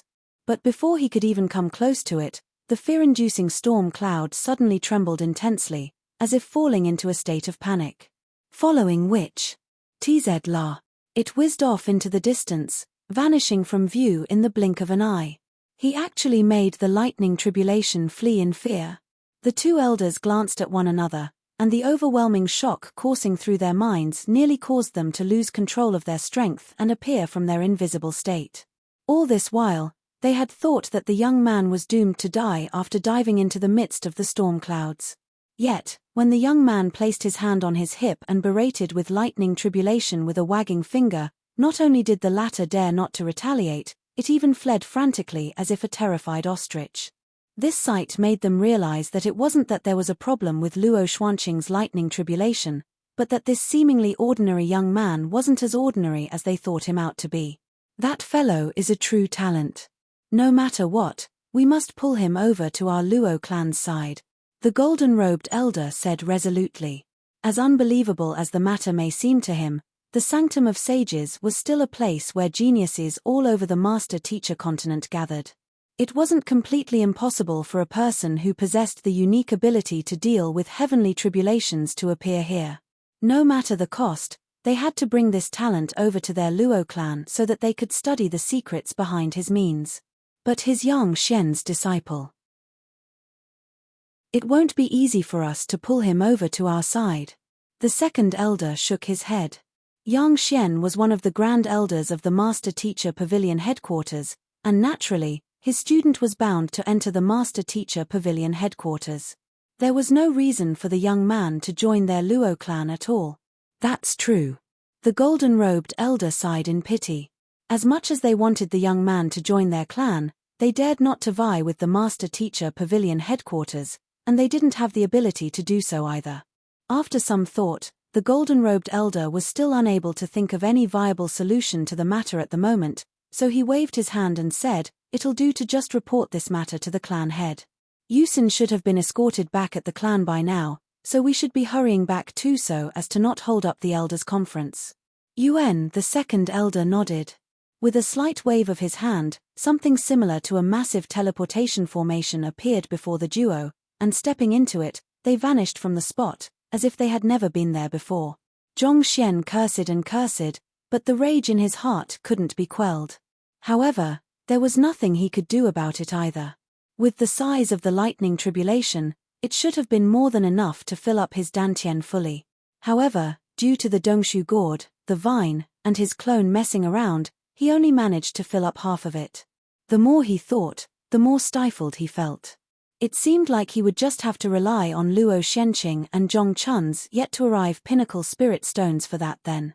It was only the filling up of his dantian for the first time that would require the purest of energies. For subsequent times, there was no need to go through so much trouble anymore. To make an analogy, this was similar to expanding one's territory and developing new grounds.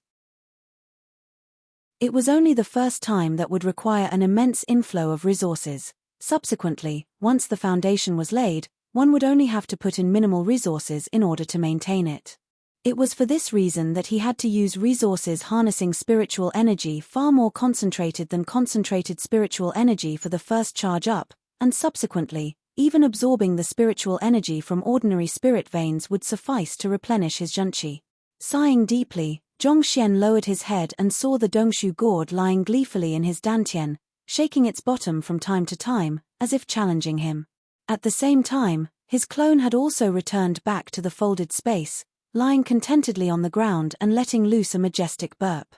As for the vine, its reaction was a little more normal. It lay motionlessly in his storage ring, seemingly still trying to assimilate the energy it had just taken in. These bastards. Zhong Xian couldn't help but curse beneath his breath as he shook his head helplessly. If any cultivator wielded the power to absorb the energy harnessed within lightning tribulations, they would surely be the envy of others.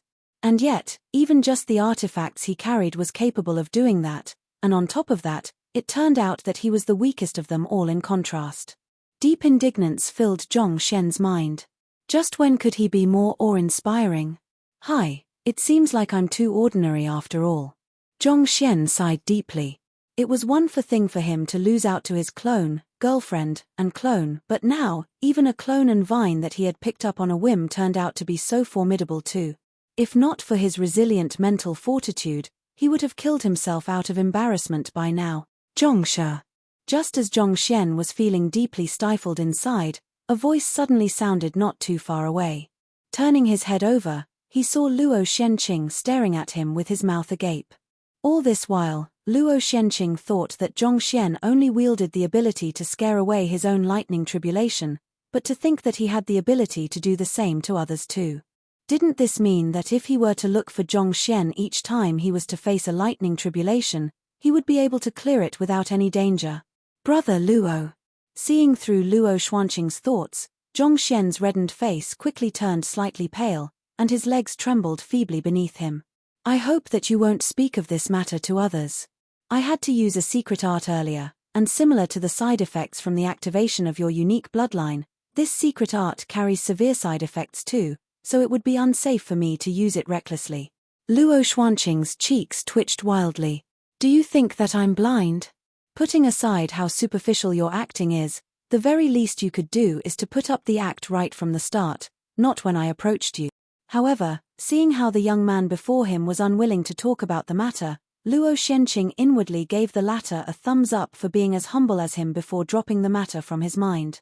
Zhongshe, you have my deepest gratitude. If not for your help, I could have very well lost my life to the lightning tribulation. Luo Shenqing clasped his fist and said. At the same time, a shudder ran through his heart and he imagined what would have happened if the young man hadn't been here. It was out of a moment of anxiety that he triggered the dimension-sundering ordeal, paying no heeds to the consequences at all then. It was only when the lightning tribulation appeared did he realize what kind of frightening force he was going against. If the young man had been any later, he could have very well been electrocuted to death. Not even his bloodline ability would have been able to save him. Brother Luo, weren't you intending to challenge your dimension-sundering ordeal back at the Sanctum of Sages? Why would you? What happened? Zhong Xian asked with a deep frown. I came here to look for my younger sister, wanting to ask her if what Zhong Feng said was true. Halfway through his words, Luo Shenqing couldn't help but shake his head glumly. Forget it, there's no point talking about it. The little princess, is she? Seeing how Luo Shenqing stopped halfway through his words, Zhong Xian couldn't help but panic a little. Is she injured? Where is she? Injured? Luo Shenqing shook his head. How can that be? My younger sister has assimilated the dimension silencer. If she were to tap into its full prowess, not even our father will be able to do anything to her. It's no exaggeration to say that no one in the Luo clan is able to hurt her even in the slightest. Then, a thought suddenly came to Luo Xuanqing's mind, and he raised his head and glared at the young man before him warily. Why are you asking me this? Zhong Xian was caught off guard by Luo Xuanqing's sudden question. I'm warning you right now. Even though I think of you as a brother, you better not dream of touching my younger sister. This. May I ask the reason for that? Unable to take it anymore, Zhong Xian asked with a frown. You know that she's unwilling to marry the young prodigy of the Zhong clan, so why would you still go along with that? I know that she's unwilling to do that too, but being born in the Luo clan means that there are responsibilities that she cannot shirk off. There's simply no other way around it. Luo Shenqing shook his head. Let's drop this matter here. I don't want to talk about it anymore. But, Zhong Xian exclaimed anxiously. There are no buts. Speaking of which, I happen to have a matter which I have to trouble you for. Luo Shenqing raised his head and said. Zhong Xian was still a little reluctant to drop the matter with the answer he had been searching for dangling just ahead of him, but seeing the stern look on Luo Xuanqing's face, he could only give up on it. Brother Luo, feel free to speak. As long as it's within my means, I'll definitely accomplish it. I want you to help me find the person whom my younger sister insists to be with, even at the defiance of the entire clan. Luo Shenqing said with a sharp glint in his eyes. This. Zhong Xian's lips twitched. He hesitated for a brief moment before probing carefully. What do you intend to do after finding him? What do I intend to do? Luo Shenqing gnashed his teeth together as he spat. If I don't break his third leg, my surname won't be Luo. Veins popped up all over Zhong Xian's temples. What's wrong? Noticing the bizarre expression on Zhong Xian's face, Luo Shenqing asked doubtfully. It's nothing much. I'm just a little curious. Considering how much you dote on your younger sister, why would you want to beat up the person whom your younger sister loves? Zhong Xian asked. As a legitimate siscon, Luo Shenqing should wish for his younger sister's happiness, so why would he make a move on his younger sister's boyfriend then? Isn't the reason obvious? It's because he's unworthy of my younger sister. Luo Shenqing harumphed. Unworthy? You haven't even met him before, how would you know that he's worthy of your younger sister? Zhong Xian replied indignantly. It was understandable how the likes of Zhong Chun and the others were unworthy of his younger sister, but surely he should be able to meet the mark. He might still be a little weak at the moment, but with sufficient time, he would become the next sanctum head and rise to the very top of the master-teacher continent. The man who is worthy of my younger sister hasn't been born in this world yet. Luo Shenqing replied adamantly. But, surely your younger sister has to marry someone eventually? You can't possibly stay by her side for life, right? Zhong Xian questioned on. That's for the future. In any case, I just don't think that there's anyone in this world who is worthy of her.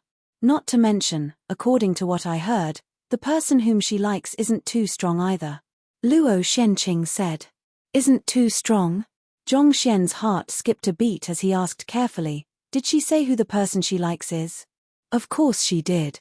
Luo Shenqing suddenly turned his head to Zhong Xian as killing intent flared from his body.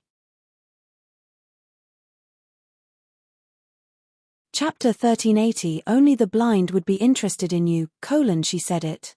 Zhong Xian cowered his neck back as a prickling sensation broke out all over his scalp. He hurriedly drove his zhenqi furiously, ready to escape immediately should the other party charge at him.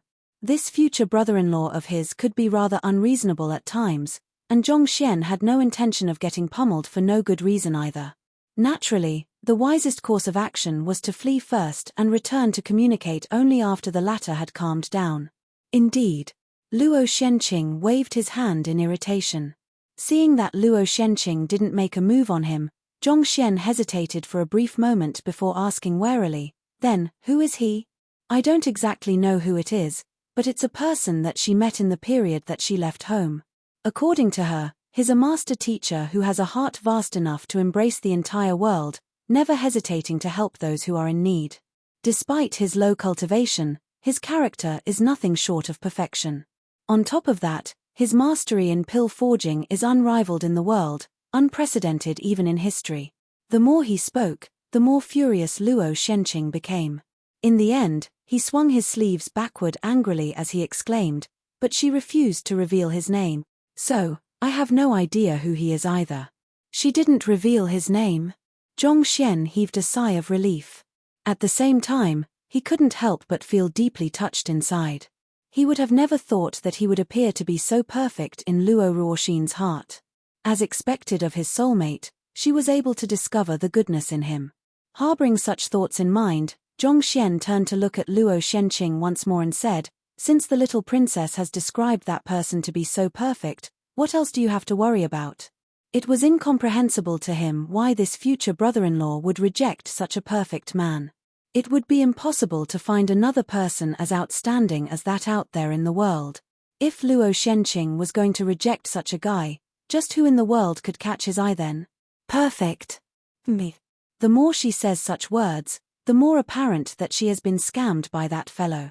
How can there be any perfect man in the world other than me? Luo Shenqing waved his hand indignantly. Cough cough. Zhong Xian's eyebrows twitched upon hearing those words, and he nearly choked to death on his saliva. He didn't think that this future brother-in-law of his would be so narcissistic. Perfect. A person who wreaked havoc across all halls in the sanctum of sages, becoming a figure whom the entire school has picked up their pitchforks against. Is that your definition of perfect? Do you really have no idea what other people think of you? With such thoughts in mind, Zhongxian couldn't help but shake his head and say, when it comes to perfection, I'm afraid that you still have much to work on. Perhaps only I have come the closest to it. You. Those words immediately induced Luo Shenqing to send a disdainful glance over. Stop daydreaming over here. I admit, you do possess incredible means, commanding formidable capability in formation, beast taming, and dealing with lightning tribulations. However, with your eccentricity and lack of common sense dealing with situations, your lack of thought before speaking, and your pathetically weak social awareness, I really have no idea how you can the cheek to call yourself perfect. In fact, I doubt whether there would ever be a girl in the world who would be interested in you. Even if there is one, she must most definitely be blind. Even though he had only known this young man for roughly 20 days, he had already gained a deep understanding of the other party from the time they had spent together. Poor social awareness, lack of sensitivity to his surroundings, often choking others with his words, and not to mention, a complete lack of response that an ordinary man should have when facing the lady.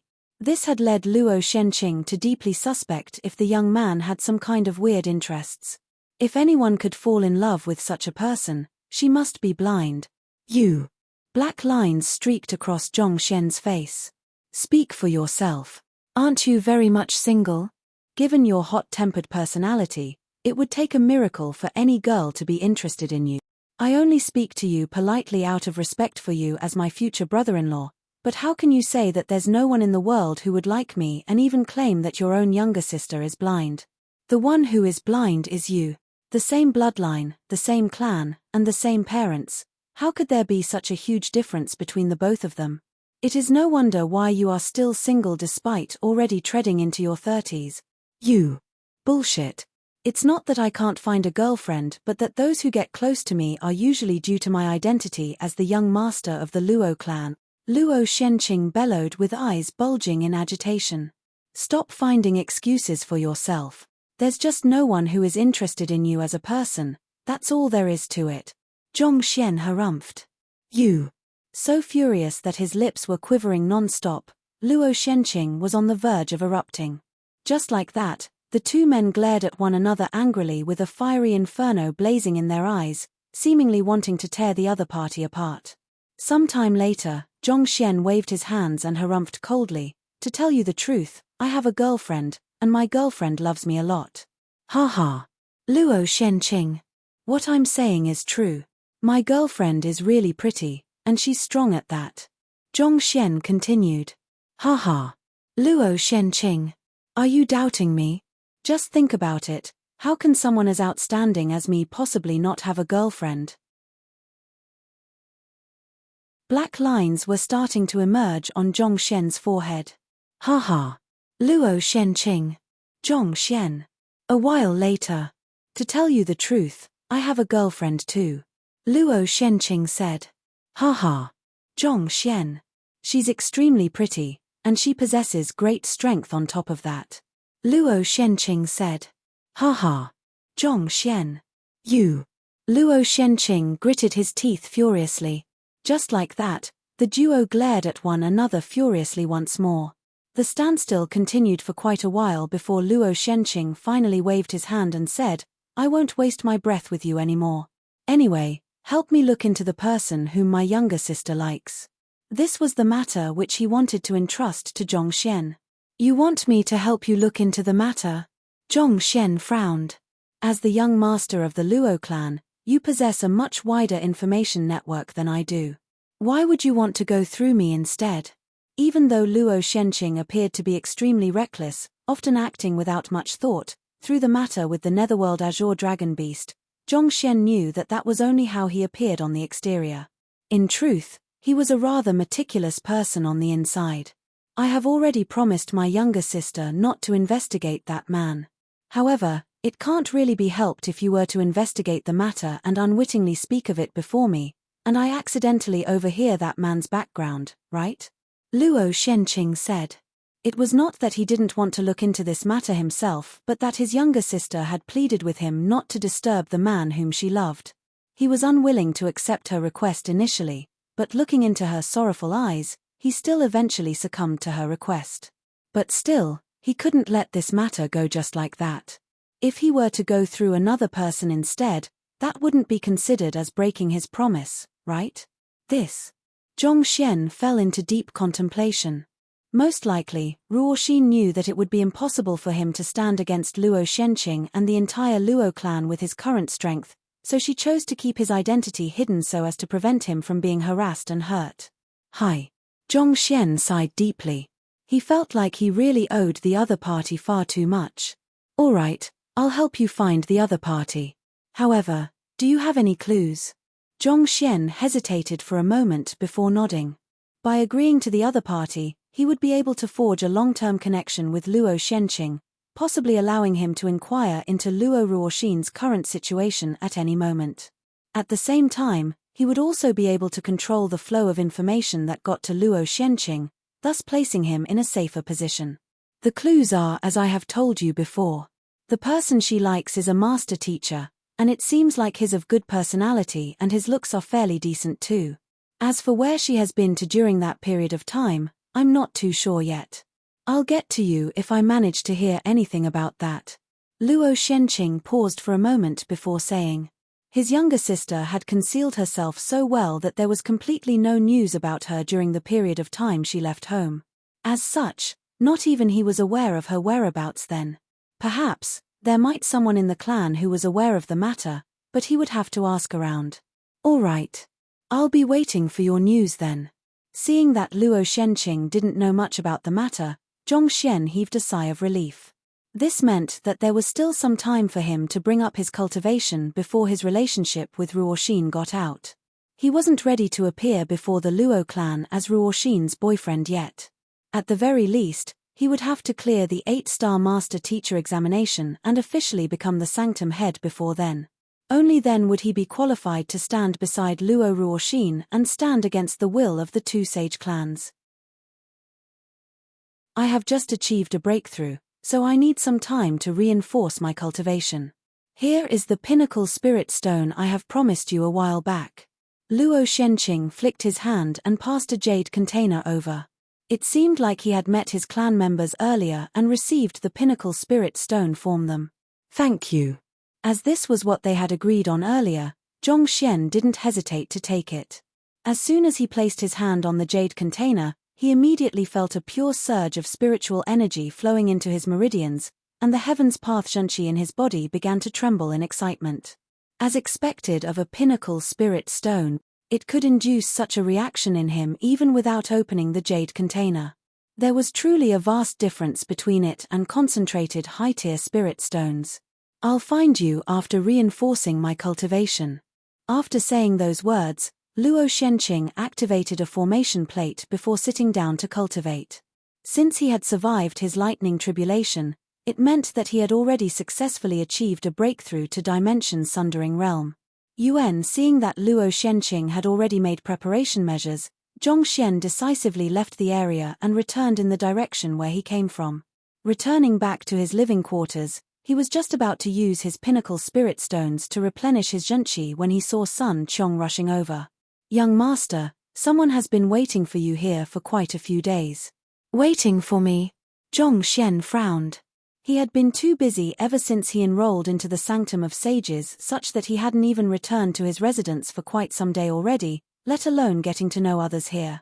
Just in the world was looking for him. Not to mention, to be so determined as to wait day after day for him. That's right. Sun Qiong nodded. Who is it? From what power? Zhong Xian asked. He's a young man in his 20s. I'm not too sure what power he's from, but he did mention his name. At this point, Sun Qiong pondered for a moment. I think his name. Fengzi. Fengzi? Isn't that Yang Shi's real student? Gudding, Zhong Xian's heart skipped a beat.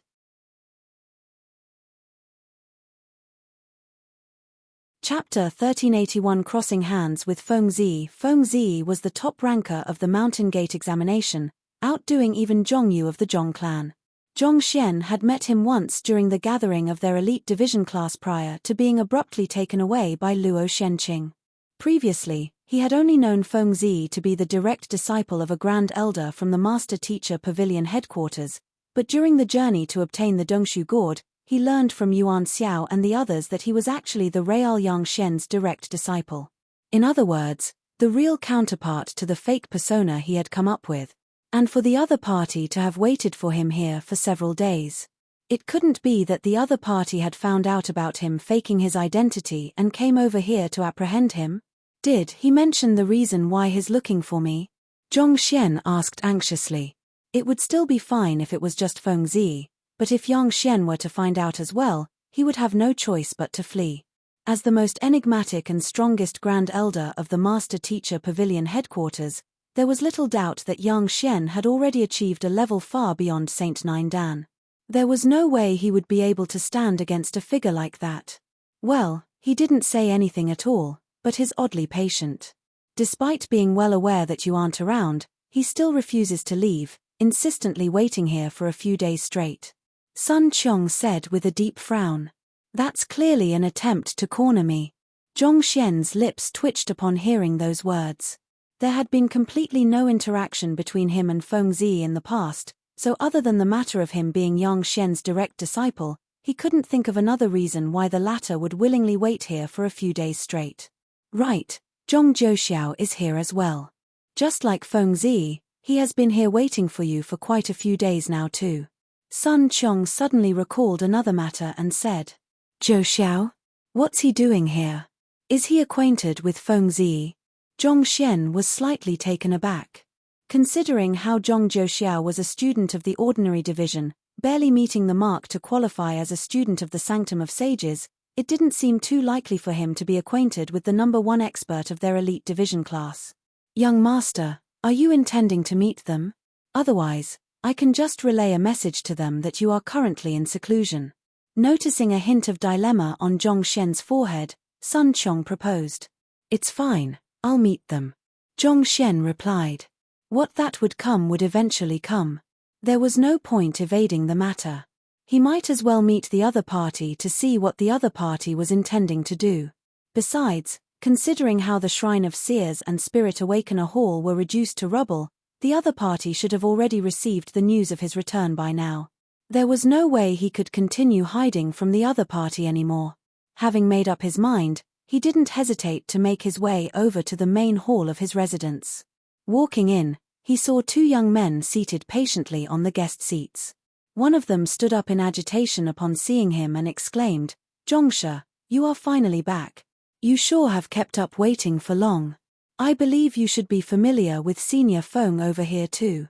I didn't expect that he's actually Yang She's direct disciple too, coming from the same roots as you, so I specially brought him over to meet you. Naturally, the young man who had stood up was Zhong Jiuxiao. Yang She's direct disciple? Zhong Xian asked as he directed a long, meaningful look at Zhong Jiuxiao. If thoughts could kill, Zhong Jiuxiao might have died 1,000 times over in that short moment. All this while, he had been wondering who was the culprit that revealed the news of him being Yang Xian's student, but who could have thought that it would actually be an insider leak. Zhong Jiuxiao had been in Qingyuan City during the same period of time as him, and he was rather close with Wu Shi and the others too. All it would take was a simple ask for him to find out Zhong Xian's lineage. So, it wasn't too surprising for him to know about his relationship with Yang Xian. But it's one thing for you to know, but why do you have to boast about it in front of Feng Zi? If, touchwood, this news were to get to the ears of the Real Yang Shi, won't I be a goner? Zhong Xian rubbed his glabella in frustration. Rage bubbled furiously within him, but there was no outlet for him to vent it at all. In the end, he could only suppress his overflowing fury and chuckle awkwardly. You are from Yang She's lineage too? Feng Zi stood up, and instead of answering the question, he raised his palm and gestured to the center of the hall. I would like to request to have a duel with you. A duel? Zhong Xian asked with a deep frown. That's right. Not bothering to explain his intention, Feng Zi drove his zhenqi, and an intense aura rippled forth from him, threatening to crush the surrounding air into fragments. This is Phantasmal Space Realm Primary Stage? Zhongxian widened his eyes in astonishment. The previous time he met Feng Zi, the latter was only at Grand Dominion Realm Advanced Stage. Yet, in just a short 20 or so days, he actually managed to raise his cultivation by 2 stages, reaching Phantasmal Space Realm Primary Stage. This was truly fearsome. While the bottleneck that one had to overcome in order to achieve a breakthrough to Saint 7 Dan Phantasmal Space Realm was significantly lower as compared to that of Saint 8 Dan Dimension Sundering Realm, it was still inconceivable for any cultivator to do so within a short span of 20 days. What was even more astounding was that the other party was only in his mid-20s, roughly 24 or 25 this year. With such talent, it was just a matter of time before he became one of the powerhouses of the master-teacher continent. Noticing Zhongxian's hesitation, Feng Zi chuckled coldly and said, "I did manage to make some advancements during this period of time, but it seems like you have achieved quite a few breakthroughs yourself too. The previous time we met, you were only at leaving Aperture Realm Primary Stage, but in just a short 20 days, you have already managed to reach leaving Aperture Realm Pinnacle. You were able to defeat Zhongzhuo and the others as a leaving Aperture Realm Primary Stage cultivator, so you should be far stronger now, right? You didn't hesitate to challenge those of the Zhong clan, so why would you hesitate at the notion of fighting against me?" While Zhongxian was astounded by the rate at which Feng Zi was advancing his cultivation, the vice versa was true as well.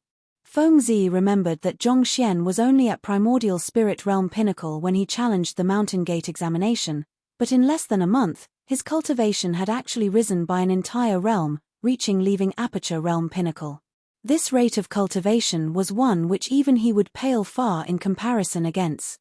Furthermore, the other party also wielded superior fighting prowess that allowed him to challenge cultivators far beyond his tier, as shown by how he managed to defeat Zhongzhuo and the others back then. In truth, Feng Zi's initial intention was to confront Zhongxian on the rumors of him being Yang Xian's direct disciple too, but upon recalling the peculiarities surrounding the latter, his blood suddenly raced in excitement, and an urge to challenge the latter to a battle struck him. "Since you are so earnest in your request, it would be impolite for me to turn you down." Knowing that there was no way to shun the matter, Zhongxian walked to the center of the room and gestured, "Feel free." As long as Yang Xian didn't appear in the picture, there was nothing for him to fear. A blade was already above his neck, regardless of whether he pushed ahead or retreated. Since that was the case, he might as well retaliate. If Feng Zi wanted to make a move on him, he would have to first defeat him. Hula. Seeing that Zhongxian had accepted his battle, Feng Zi stepped forward as well and flicked his hand softly. Voila! A dominion swiftly engulfed the main hall.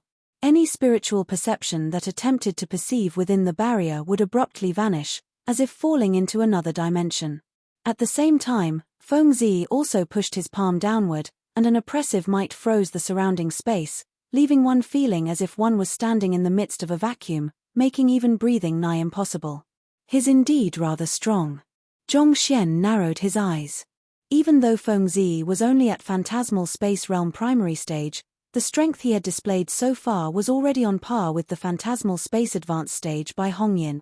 True, Bai Hongyin was still slightly lacking as compared to Luo Shenqing and the others, but with her caliber, she could already be considered as one of the top geniuses of the Sanctum of Sages, far surpassing most of the other students. And yet, to wield strength comparable to her despite being 2 cultivation stages weaker, Feng Zi was truly a frightening individual. A feeling of tightness swiftly constricted Zhongxian's chest. He knew that he would only be plunged in a worse position if he were to retreat at this point, so he roared furiously, "Break!" His voice seemed to be tinged with a powerful force that hammered down on one's soul like a reeking ball. In just an instant, cracks swiftly spread across the dominion before it shattered with a resounding explosion. Through studying the books Bai Hongyin had relating to demonic tunes, he managed to raise his comprehension and mastery of demonic tunes to the caliber of an 8-star demonic tunist. He was still unable to exert the full prowess of an 8-star demonic tunist due to the limitations of his cultivation, but nevertheless, his attacks were still plenty fearsome. Without a transcendental state of mind, it would be impossible to withstand it. After breaking the dominion with a roar, Zhongxian flicked his finger and sent a surge of sword qi in Fengzi's direction. Considering that his cultivation was far beneath the other party, it would be extremely dangerous for him to hold back. Thus, he infused the full prowess of his offensive sword quintessence into the attack. Tzzzzzzzzzzzz. In the midst of its trajectory, the surge of sword qi suddenly burst open to engulf the entire area, creating something reminiscent to the sea. It wasn't the sea-severing sword of the three swords of Lingshu, but the combined prowess of the countless sword qi within this sea was plenty terrifying. They converged like a vortex and crushed down on Fengzi with devastating might. Formidable. Fengzi's eyes lit up upon seeing this move. Under normal circumstances, it should be impossible for any cultivator beneath Saint Seven Dan realm to withstand the dominion of a phantasmal space realm cultivator. Yet, with just a roar, he was able to sever my control over my dominion before creating his own dominion using his sword qi to suppress me. The reason why Grand Dominion realm experts were so powerful was because they commanded absolute authority within the territory of their dominion. Considering that the other party was only at leaving Aperture Realm Pinnacle, having yet to comprehend dominion, the other party would inevitably be in a disadvantageous position facing him straight on. In view of that, the other party actually chose to craft out his own dominion using his sword qi in order to accrue sufficient power to fight on equal grounds with him. This was something he had never thought of before. It was truly a brilliant move. Peng. As soon as the other party's sword qi collided with his palm, Fengzi was forced to retreat 2 steps. On the other hand, Zhongxian was forced to retreat 8 steps. In this short encounter, it was apparent who wielded the absolute advantage in terms of sheer strength. For someone who is 2 cultivation realms weaker than me to be able to withstand my attack, I must admit that you are indeed a person of great capability. However, let's see if you'll be able to do the same for this too. With eyes gleaming in excitement, Fengzi charged forward once more. Who? His silhouette swiftly turned illusory, as if he had warped into a phantasm. In just the blink of an eye, he had already covered 10 meters to stand right before Zhongxian. His speed is incredible too. Zhongxian was alarmed.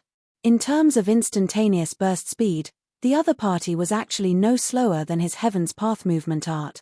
The reason why Luo Shenqing was capable of moving faster than him was due to his high cultivation realm and superior grasp of spatial laws, but to think that Fengzi would be so fast as well. As expected of Yang Shi's direct disciple, a genius from the Master Teacher Pavilion headquarters, his abilities were truly off the charts. From the previous encounter, it was apparent that it would be unwise for Zhongxian to face Fengzi's attacks head-on, considering the disparity in their strength. Thus, in response to the latter's sudden approach, he quickly activated his Heaven's Path movement art to retreat. Tzzzzzzzzzz. But as fast as he retreated, Fengzi's advancement was even faster. The latter's outstretched finger seemed to be ready to pierce a hole open in his throat at any moment. Hoo. Zhongxian quickly switched between various movements arts in hopes of shaking Fengzi off, but as if his shadow, the latter remained tight on his tail. Slowly, he began to panic a little. At this rate, I just might lose. Even though Zhongxian was still able to keep the other party's finger off his throat for the time being, he would risk losing control over the momentum of the battle at this rate. Once that were to happen, it would only a matter of time before his loss. I'll just have to take a risk. Taking a deep breath, Zhongxian made up his mind, and his eyes turned solemn. He abruptly halted his footsteps as he forcefully compressed the muscles before his neck. Who? As a result of his sudden stop, Fengzi's finger struck Zhongxian's neck. However, the anticipated piercing didn't occur. On the contrary, a sound reminiscent to the metallic reverberation of 2 weapons clashing with one another sounded instead. Heaven's Path Golden Body. After learning the newest version of Heaven's Path Golden Body compiled from Yuan Xiao's physical body cultivation technique manuals, the resilience of his physical body had become comparable to half-saint high-tier artifacts. To put it in other words, as long as Fengzi didn't wield a saint high-tier weapon in his hands, it would be nigh impossible for him to impale him. It should be my turn now. Fengzi was visibly stunned by the failure of his finger to impale Zhongxian's throat. Knowing that this was a good opportunity for him to strike, Zhongxian clenched his fist tightly and thrust it forward. This punch harnessed not only the strength derived from his zhenqi but from his physical body and soul as well. Even before landing on its target, the other party's phantasmal space realm dominion had already begun shattering inch after inch, reminiscent of a popped bubble. You! How is this possible? Feng Zi was aghast. Chapter 1382a6. It was one thing for a leaving Aperture Realm Pinnacle cultivator to be able to call forth strength that was on par with a phantasmal space realm primary stage expert like him, but more importantly than that, the timing and positioning of the other party's fist was indescribably ingenious. It was timed right in the lapse between the dissipation of his previous surge of might and the regathering of his strength. In other words, the other parties had managed to see through the flaws in his fighting style despite only having exchanged a single blow. One must know that the cultivation technique and battle techniques he practiced were no weaker than the top-notch techniques that the core members of the Zhong clan and Luo clan practice. It would be impossible for even Fei Shi to see through such profound battle techniques and cultivation techniques in such a short period of time, and yet, the young man before him was already able to find their flaws and exploit them even. But if you think that you can defeat me just like that, you are being far too optimistic. Feng Zi's shock only remained for less than a tenth of a breath before a sharp glint surfaced in his eyes. He tilted his body slightly sideways in order to bring forth sufficient power to return a fist of his own toward Zhongxian. His fist was directed straight toward the other party's chest, and the latter's punch was directed toward his chest too. He was aiming for a direct showdown. Let's see how formidable your defense is. A hint of callousness flashed across Zhongxian's eyes when he saw Feng Zi's response. Without bothering to even change his positions, he drove the Heaven's Path golden body, and a slight golden shimmer flowed across the surface of his body. Pang! Zhongxian's fist smashed into the other party's chest, and in that instant, he felt as if he was punching a boulder. A numbing sensation swiftly crawled from his fingers up his arm. At the same time, Feng Zi's fist also smashed into his body, and a stifled feeling welled up in his chest, forcing him to retreat several steps. Your physical body. Zhongxian was astonished. It was due to cultivating the Heaven's Path golden body that the resilience of his physical body was on par with half-saint high-tier artifacts, but to his astonishment, the resilience of the other party's physical body was actually on par with his. Even though it seemed like their direct confrontation had ended in a draw, the truth was that he had lost out a little due to his limited cultivation. Ha ha ha, wonderful. Feng Zi roared in laughter. Even in a clash of brute strength, the young man before him was actually able to stand toe-to-toe with him. He flexed his arms a little, and as if someone had blown air into his muscles, his body began bulging out, filling his loose robe. It seemed as if he had just eaten some kind of incredible tonic that transformed his slender body into that of a bulked-up, brawny man in an instant. Pang! Taking a step forward, he immediately felt immense pressure weighing down on him. In just a short instant, Feng Zi's aura and strength had actually surged to twofold. What kind of secret art is that? Zhongxian clenched his fist tightly in astonishment. In his past year of journey through the master-teacher continent, he had seen plenty of secret arts that gave one an explosive boost of strength, but he had never seen one which allowed an individual to enhance his muscle mass without any side effects at all.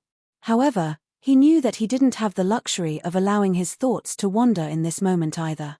Driving his Heaven's Path golden body to its limits, he sent another punch over. Peng peng peng peng.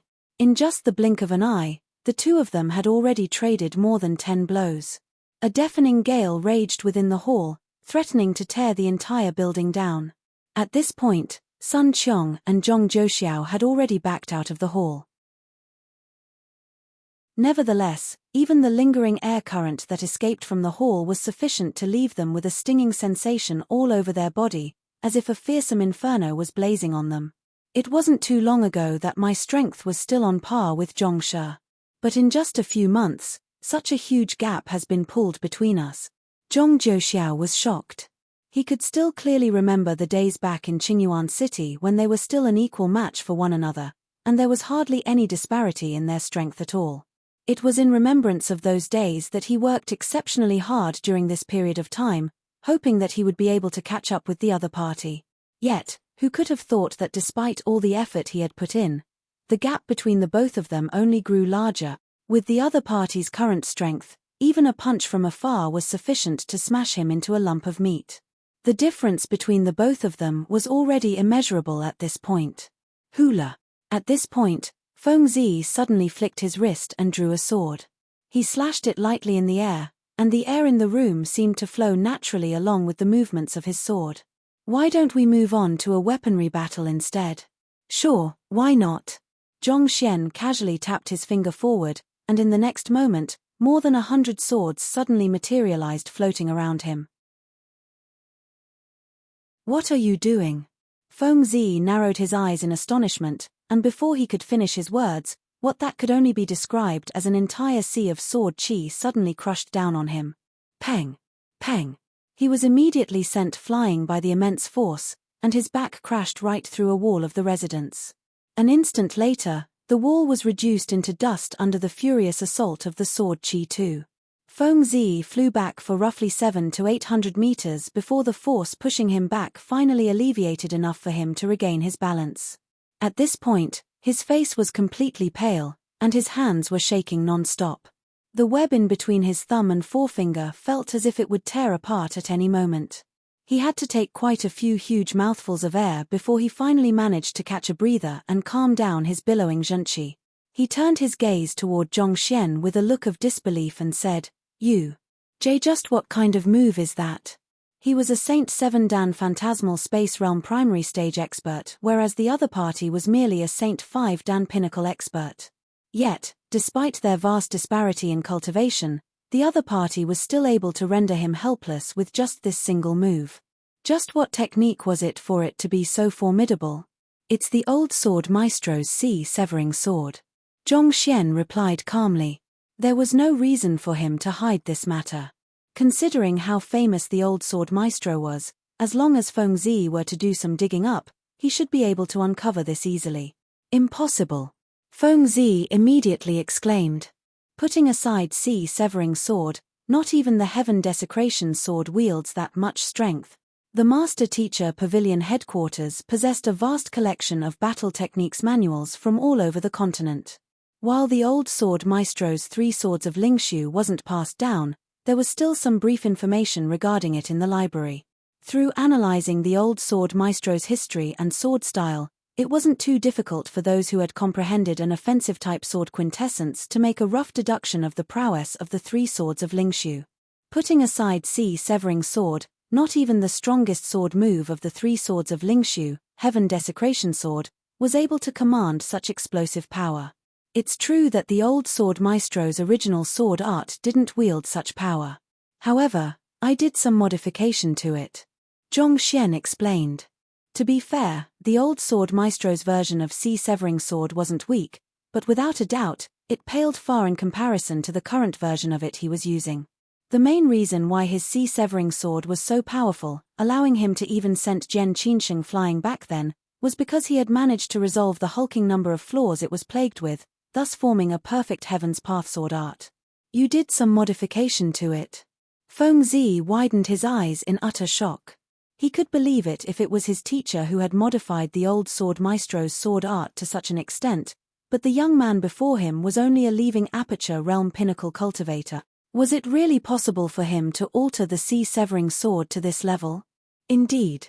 Without altering it, how could I possibly send you flying using just a third of its strength? Zhong Xian explained with a smile. A third of its strength.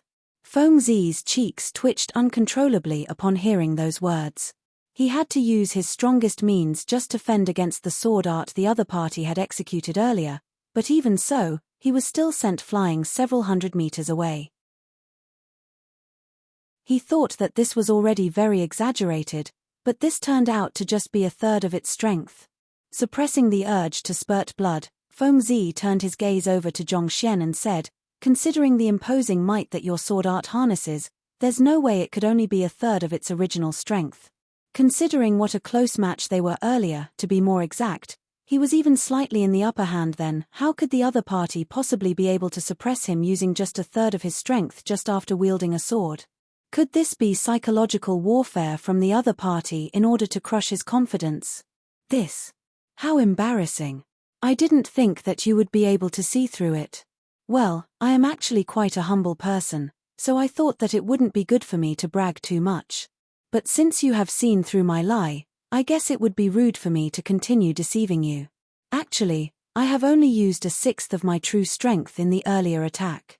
Zhongxian scratched his head as he revealed awkwardly. After all, Fengzi was Yang Shi's direct disciple, so he had made sure to hold back a little while making his move. Thus, he only used a sixth of his original strength in the earlier attack. He was hoping not to shatter the other party's confidence by being a little humbler, but he ended up being exposed instead. Since that was the case, as embarrassing as it was, he could only admit to it. On the other hand, upon hearing those words, Fengzi nearly fainted on the spot. What he meant was that the other party had used his full strength but attempted to pass it off as just a third of his full prowess so as to strike a blow to his morale, but who could have thought that the other party would claim that the inaccuracy was a result of his humility instead? Since that's the case, I want you to launch an attack of full might against me. I want to see just how powerful that sword art of yours is in its most powerful form. Fengzi harumphed with gritted teeth. He didn't believe that it was possible for the young man before him to actually be so powerful. You want me to launch an attack of full might against you? Zhongxian frowned. I'm afraid that a lapse in control might result in your death instead. Part of the reasons why he didn't dare to use his full strength was because the other party was Yang Shi's direct disciple, but more importantly than that, if he were to devote his full strength to executing the sea-severing sword, he would have to expend all of his zhenqi before the sword art could be stopped. It was one thing when his zhenqi capacity was still lower, but after the alteration he had made to his dantian through the Dongshu gourd, the amount of zhenqi he had in his dantian rose to fivefold of what it previously had. If he were to lose control of the sword art once more, a huge problem could very well occur. Lose control? Hearing those words, Fengzi gritted his teeth and said, "Don't worry, I am a phantasmal space realm expert. I possess many means, such that even if you were to lose control of your attack, it won't be that easy for you to hurt me." This. Zhongxian was still a little hesitant. I do acknowledge your strength, but we are currently surrounded by the freshman residences. If I were to let loose here, I fear that I would accidentally destroy the buildings in the area. It had barely been half a day since he returned from outside, but he had already brought down the Spirit Awakener Hall and the Shrine of Seers. If he were to destroy the freshman residences as well, he might very well end up giving away the pinnacle spirit stone in his hand as compensation. This. Fengzi took a look at his surroundings. Zhongxian's residence had become rather tattered due to the battle they had earlier. Considering how the defense formation cast over each residence wasn't too strong, they really just might cause huge destruction if they were to continue fighting like that. Since that's the case, let's head to the Hall of Propriety then. It happens that Fei Shi has brought the students from the elite division there to conduct mock battles today. Do you dare to have a duel with me there? Fengzi pondered for a moment before proposing. Hall of Propriety?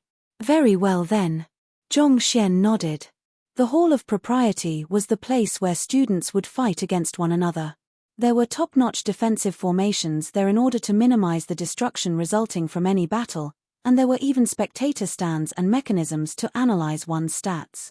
Not only was there no need to fear causing unnecessary damage, more important, one would be able to gain an insight into one's current strength and flaws and grow stronger through working on them. Let's go. Seeing that other party had agreed to it too, Fengzi turned around and headed straight for the Hall of Propriety.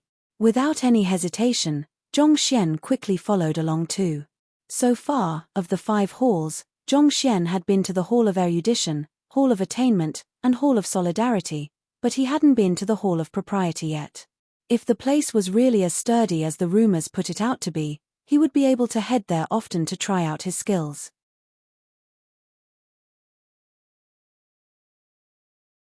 Chapter 1383 Yuan. In contrast to the bleak emptiness of the other halls, there was a huge flow of crowd in and out of the Hall of Propriety. Cultivators were everywhere the eye could see. Even though there were many esteemed occupations in the master-teacher continent, it still didn't change the fact that fighting prowess was still the most vital foundation to a cultivator. For this reason, battling was an integral part of any cultivator's life, and the Hall of Propriety served as a location for that purpose. Each day, it would attract countless students who sought to raise their fighting prowess and cultivation through practical battles. Following behind Fengzi, it didn't take long for them to arrive at an independent hall. The vast hall was divided into countless dueling rings, each of which was covered in a transparent barrier a little reminiscent of a glass enclosure. Fei Shi and the others are over there. Fengzi pointed forward. Turning his gaze over, Zhong Xian saw Fei Shi, Zhong Yu, and the other students of the elite division standing before a dueling ring. Walking closer, he noted that there were two figures battling in a nearby dueling ring, and upon a closer look, a smile crept onto his lips. The two fighting individuals happened to be familiar faces. Chen Liao and Zhong Zhuo. The previous time Zhong Zhuo fought with Chen Liao, he suffered a humiliating defeat, being slapped publicly and even knocked out shortly after. He had been resting over the past few days, and not only did he manage to recover fully from the injuries he had sustained, his strength had also risen to greater heights. Unable to hold himself back anymore, he immediately challenged Chen Liao to a duel, hoping to avenge himself. Powerful surges of zhengqi flew here and there within the dueling ring as the two fighters utilized their means one after another, but surprisingly, they were actually equally matched with one another for the time being. Not bad. Upon seeing the sight, Zhong Xian nodded in satisfaction. Chen Liao had achieved a breakthrough to Grand Dominion realm under his guidance 20 days ago, so he thought that her cultivation would still be a little shaky.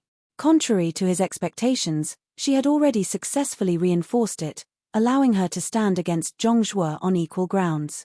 It seemed like she hadn't been slacking off for the past 20 days. She had already managed to assimilate everything he had taught her. Zhongshe, who do you think will be able to achieve victory? All of a sudden, a voice sounded by the side. Turning his head over, Zhong Xian saw the second ranker of the elite division looking his way, Zhong Yu. Previously, Zhong Yu didn't think much of Zhong Xian, feeling that a person who had barely met the mark to enrolling into the elite division wasn't worthy of his attention. However, after seeing how the latter was able to guide Chen Liao into making a breakthrough, he swiftly realized that the latter actually possessed extraordinary strength and eye of discernment, so thoughts of winning the latter over to his side began formulating in his mind.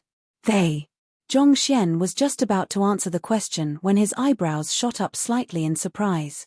He turned to Zhong Yu once more and asked, "You offered some pointers to Zhong Zhuo?"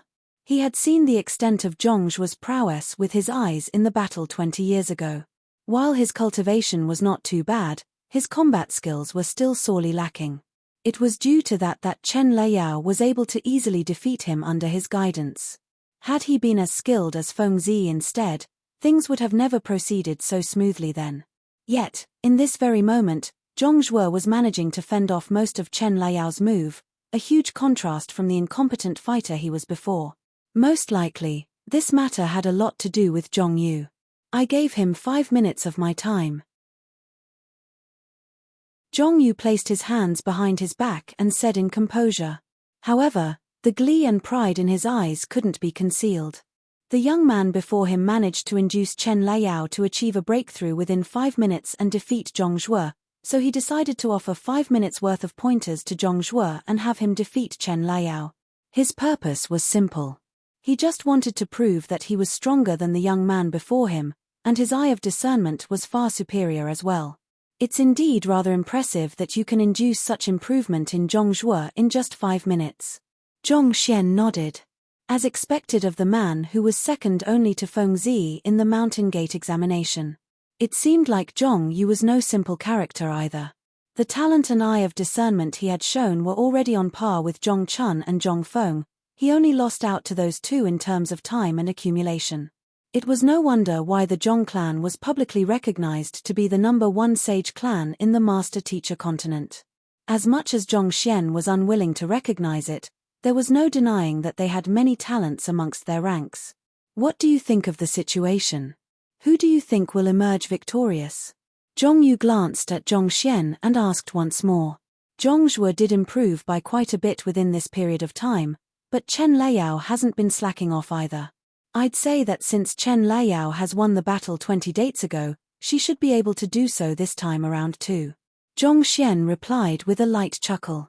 Back then, when he was offering pointers to Chen Liao in order to deal with Zhong Zhuo, he had brought up many of the latter's flaws.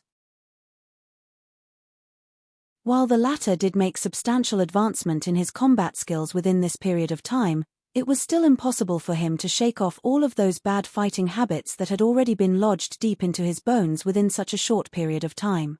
As long Chen Liao was no fool, she should be able to uncover quite a few of them easily, exploit them, and achieve the final victory. It was luck the previous time around, and luck won't favor you every single time. Zhong Yu remarked casually with a slight smirk, and he watched the duel with his hands behind his back.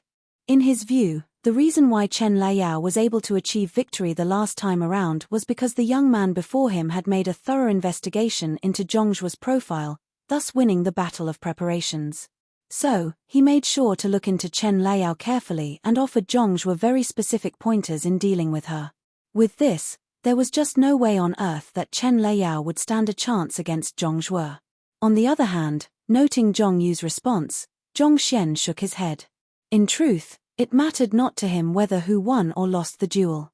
Sometimes, the loser could stand to earn much more out of a duel as compared to the winner. Just take him for an example. He had won so many battles everything was starting to feel meaningless. In the deepest region of his heart, he deeply craved a defeat from a cultivator of the same cultivation realm. But it was a pity that this simple request of him was never meant to be. No one in this world could give him what he wanted, so this wish was doomed to remain unfulfilled for the rest of his entire life. Catcher, catcher. While Zhong Xian was deep in thought, in the dueling ring, Zhong Zhuo seemed to have suddenly activated some kind of secret art, causing his aura to intensify all of a sudden. This abrupt change caught Chen Liao off guard. She was still able to stand toe-to-toe with Zhong Zhuo straight on previously, but in this moment, even dodging was starting to get real difficult for her. She was forced to retreat time and time again, and it didn't take long before she was forced to the corner of the dueling ring. For the looks of it, it seemed her loss was sealed. There's no need to watch any longer. The conclusion is clear. Seeing how Chen Liao was trapped, completely losing control of the momentum of battle, Zhong Yu's lips curled up in delight. Indeed. The conclusion is clear. Zhong Xian nodded. What he saw was a completely different image from Zhong Yu. Even though Chen Liao was indeed forced to the corner of the dueling ring, every single step that she moved was very steady, seemingly intentional actions to lure the opponent in. On the other hand, even though Zhong Zhuo appeared to hold the upper hand, being in the offensive position, the truth was that he had already lost all composure due to the time limit resulting from the activation of his secret art. Looking at the situation from this perspective, it was clear that who was the one that truly wielded the upper hand in this battle. It must be said that Chen Liao had really been working hard during this period of time.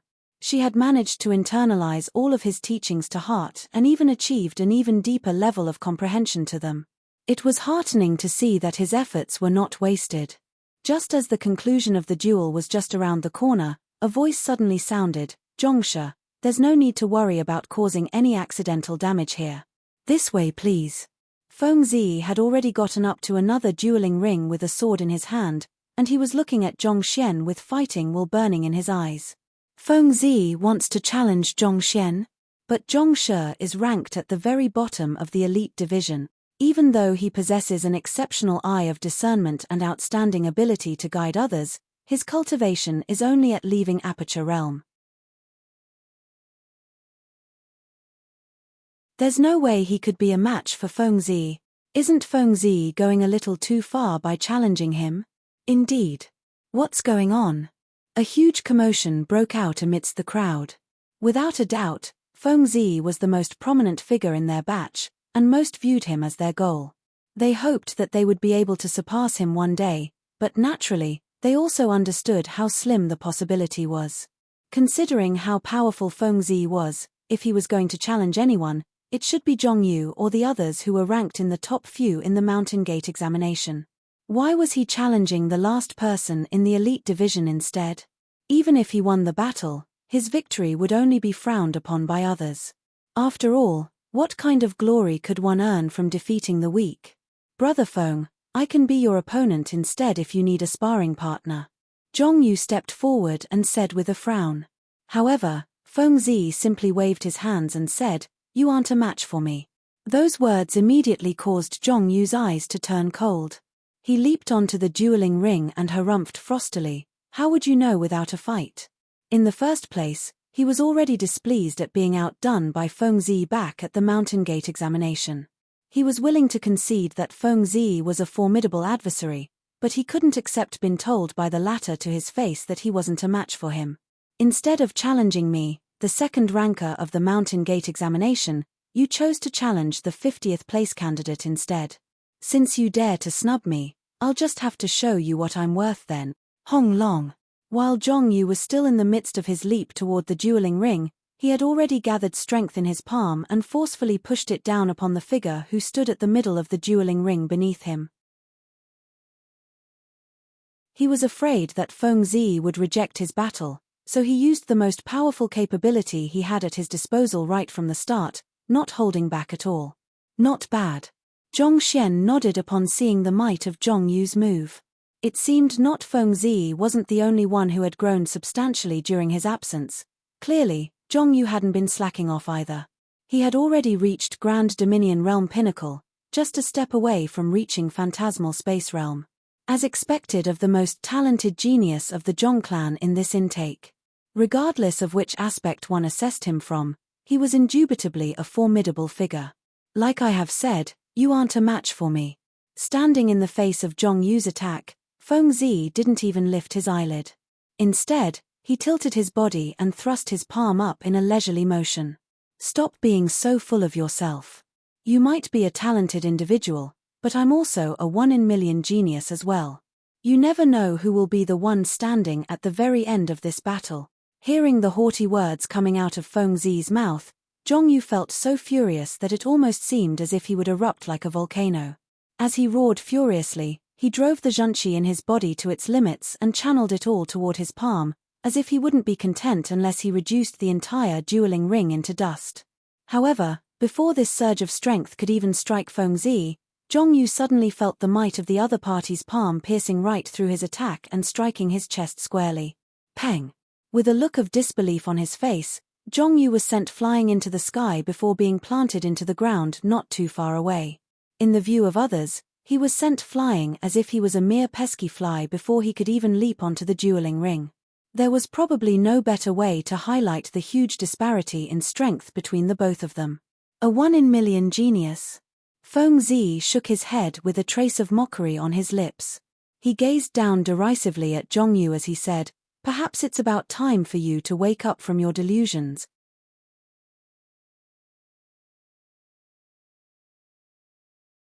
Chapter 1384 Too Low Profile, Yu. Not expecting that he would be knocked down by a single slap from Feng Zi despite using his full strength, Zhong Yu forcefully pulled his head out from the ground and glared at Feng Zi with frenzied eyes. He was a person blessed by the heavens. Even within the powerful Zhong clan, he was known as an invincible existence to those around his age.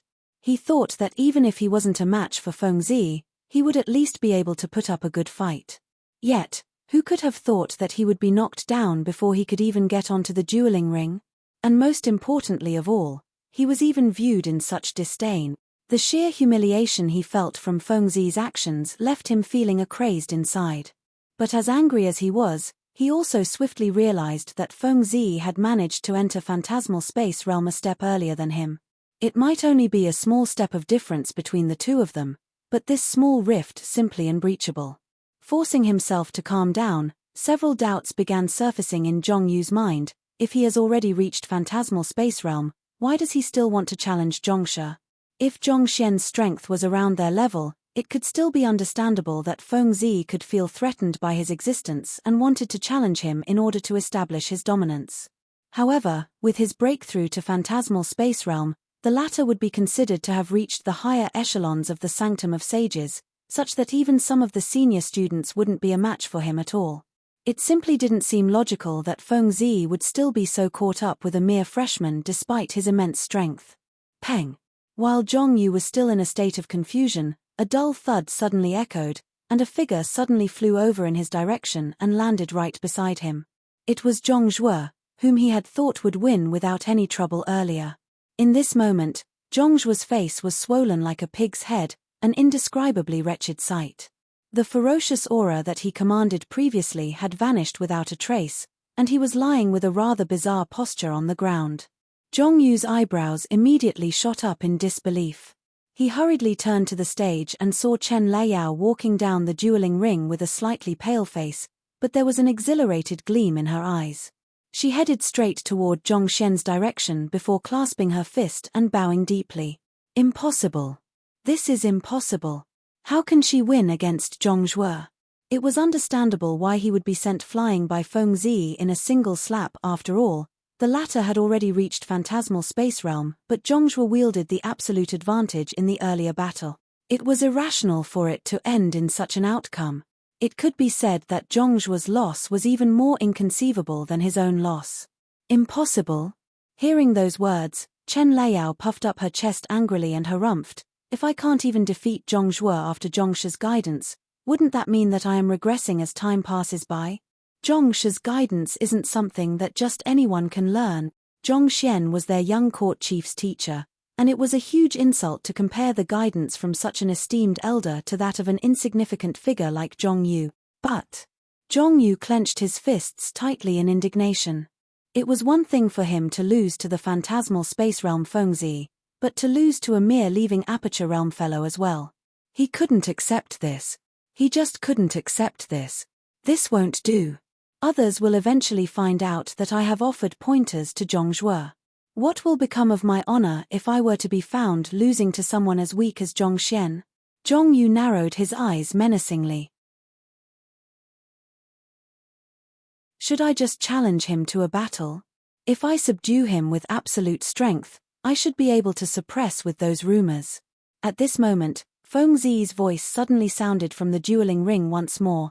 Zhong Shi, show me if your full strength is really as formidable as you have put it out to be. As you wish. Seeing that the other party was determined to try him out, Zhong Xian unhesitatingly leaped up to the dueling ring and tapped his finger forward. Woo woo woo woo. Over 100 swords immediately materialized all around Zhong Xian. Every single one of them was pointed toward Feng Zi, each of them carrying a solemn aura. Good. Having tasted how powerful the sword art was earlier, Feng Zi dared not to take it lightly. He immediately drew out a semicircle with the sword in his hand and used it as a medium to channel his sword qi together, thus forming something reminiscent of a light barrier. Is that the Master Teacher Pavilion Headquarters descending cotton sword art? Zhong Yu exclaimed grimly. Descending cotton sword art, a bewildered individual amidst the crowd asked. It's a Saint high-tier battle technique created by a master teacher in the Master Teacher Pavilion headquarters while observing the drifting cotton in the air. In terms of defensive ability, it's only second to the flowing water swordsmanship of the third sanctum head. Once executed, a world full of flying cotton would drift around reminiscent of falling flowers, creating an effect similar to that of the ultimate technique of the yin-yang court, the fallen snow sword. Zhong Yu explained. At this moment, he finally realized just how powerful Feng Zi was. Even without using his prowess as a phantasmal space realm expert, it would be nigh impossible for him to defeat the latter once the descending cotton sword art was activated. Unless he activated the ability of his unique bloodline, but unless in a life and death situation, it would be best for him not to tap into that power, or else he would only be depleting himself needlessly. Even though he commanded quite a high standing in the Zhong clan, which granted him access to a lot of resources, recovering from the side effects of activating his bloodline would still be extremely troublesome. Despite his deep understanding of swordsmanship, he still chose to take a defensive stance right at the start of the battle. Does this mean that Zhong Xian really wields the strength to stand against Feng Zi? Amidst his shock, Zhong Yu also seemed to have dawned upon something as he turned his gaze to the young man standing opposite to Feng Zi with a look of intrigue. If even someone as powerful as Feng Zi opted to take a defensive stance right at the start of the battle, wouldn't that mean that Zhong Xian was even more powerful than him? But no matter how powerful Zhong Xian could be, he's only a mere leaving aperture realm cultivator. There's bound to be a limit to how powerful he is.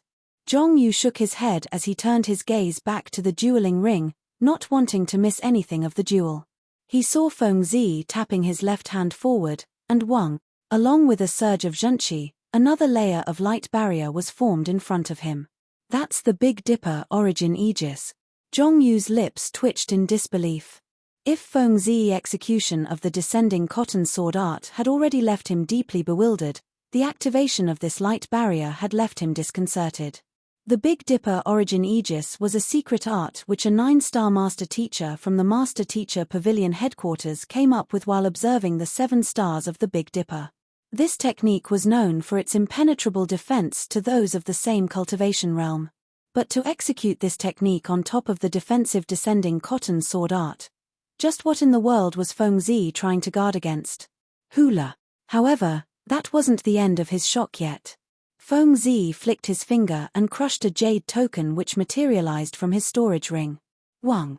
A layer of light purple shimmer swiftly covered him. That's a protective amulet forged by a phantasmal space realm expert. Even though it's not as powerful as the Grand Cosmos protective amulet, it's still more than enough to guard against the attack of any Saint 7 Dan expert. Zhong Yu's lips twitched once more. Aren't the two of you going to fight with one another? Why is Feng Zi throwing out so many defensive measures then, even activating an invaluable protective amulet for it? Just what in the world is Zhong Xian capable of that is able to instill such deep fear in him? Catcher. Catcher. While Zhong Yu still in a state of absolute bafflement, Feng Zi's body began bulging once more, and in the blink of an eye, he made the transformation into a muscular, brawny man. Wait a moment. Isn't that the Master Teacher Pavilion headquarters Golden Toad metamorphosis? It's said to be created by a master teacher while observing the cultivation method of the Golden Toad. This technique will cloak one in a thick layer of scales, granting one unparalleled defense and strength. Zhong Yu tore his hair in frenzy. Just what the hell is he guarding against? The first thing every cultivator would learn was how to defend. Only when one was capable of protecting himself would he be able to slay his opponent.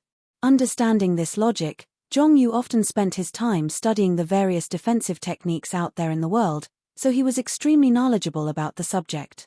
But to activate so many formidable defensive means at once, had Feng Zi gone insane or was Zhong Xian really worthy of him setting up so many defensive measures for? Are you ready? Paying no heed to the completely flabbergasted crowd below, Zhong Xian asked with a smile. I'm ready. You can start now. Feng Zi took in a deep breath before nodding. While he thought that it was very likely that Zhong Xian was bragging, just to be safe, he still chose to utilize every single defensive mean at his disposal. Very well. Brace yourself. Saying these words, Zhong Xian tapped his finger ahead. The zhenqi in his body was immediately infused into the swords in the sky, and in the blink of an eye, the swords had already whizzed forward, forming a massive sea of sword qi, drowning Feng Zi within it. This. Zhong Yu's face turned aghast at the sight, and he subconsciously retreated 8 steps as cold sweat rained down his head. He had just made a quick calculation and found that even if he were to devote his full strength into defense, he would still stand no chance at withstanding that attack. Wasn't Zhong Xian just a leaving Aperture Realm cultivator? How could he possess such astounding offensive prowess? Zhong Yu felt his throat turning hoarse from sheer fear. In his peripheral vision, he caught sight of Fei Shi staring into the dueling ring with his mouth agape, and as if someone was gripping onto his throat, his body trembled uncontrollably. Astonished by Fei Shi's reaction, Zhong Yu turned his gaze over and asked, Fei Shi, you aren't able to withstand that sword art either? Fei Shi slowly closed his eyes before shaking his head. Suppressing the horror he felt within, he replied with a bitter smile, I'm afraid so. If he were to execute it against me in a real battle, there's a fair chance that I might lose my life. It's that powerful. Zhong Yu's eyes nearly bulged out of their sockets. It was fortunate that he didn't challenge Zhong Xian earlier on, or else he could have very well landed himself in a far worse state than Zhongzhuo was in. No wonder why he's able to make Zhong Chun and Zhong Feng submit to him. I didn't think that I would fail to see through him as well. Without a doubt, he's the most terrifying individual in your batch. Fei Shi exclaimed. What? Zhong Chun and Zhong Feng submitted to him? Zhong felt as if a lightning bolt had just fallen upon him. He had been too busy cultivating over the past few days that he wasn't aware of the most recent happenings in the Sanctum of Sages. Indeed. Zhong Chun came to look for me yesterday to obtain Zhong Xian's profile, saying that he has been beaten up by the latter and wanted to exact vengeance. And from the looks of it, it seems like he hasn't fully recovered from his injuries yet. Fei Shi said with a nod. Zhong Xian was a freshman, and Fei Shi was the person in charge of this new batch of students. Naturally, if Zhong Chun wanted to uncover anything concerning Zhong Xian, the best way was to go through him. It was due to this that he found out about the matter of Zhong Xian beating up Zhong Chun. Even though Zhong Chun refused to elaborate on the matter, the tragic state he was in was more than sufficient for Fei Shi to fathom a good guess about what had happened. As for Zhong Feng, I just heard news that Zhong Shi had just challenged the Spirit Awakener Hall and became its Inceptive Sage. The first thing he did after becoming the Inceptive Sage was to enchant Zhong Feng's body and commanded it to hit itself hard. Fei Shi flicked his wrist and threw a communication jade token over. Considering the huge ruckus that his student had caused, naturally, as the person in charge, he had already received the relevant news. He became the Inceptive Sage of the Spirit Awakener Hall, and he enchanted the physical body of a living human? Zhong Yu's lips twitched, and he nearly collapsed to the ground. All along, he thought that the only one who was worthy of his attention in this batch of freshmen was Feng Zi, but who could have thought that there would be a true monster lurking in their midst? Others might not be familiar with them, but he knew the Zhong Chun and Zhong Feng brothers very well. They were top geniuses in the Zhong clan, his idol for a period of time. And yet, they actually were defeated by a freshman. If these words hadn't come directly from Fei Shi, he wouldn't have dared believe such a thing to be true. Given his strength and capability, why is he only ranked in the 50th place in the entrance examination? A question suddenly surfaced in Zhong Yu's mind, and he asked. Since even he was able to clinch the second place, Zhong Xian should be able to take the first place easily with just the swordsmanship he was executing. It's probably because he has a humble personality and wishes to maintain a low profile. Otherwise, isn't it too much of a coincidence for him to be exactly in the 50th place, no more no less? Recalling what had happened back then during the entrance examination, Fei Shi said. It was only in the last 3 minutes that Zhong Xian shot up to the 50th place, not showing any hints of his astounding talent prior to that. Very clearly, he had been holding himself back throughout the examination. You're right. Having heard of that incident as well, Zhong Yu nodded in realization as admiration seeped into his eyes. He couldn't help but exclaim, he really is too low profile.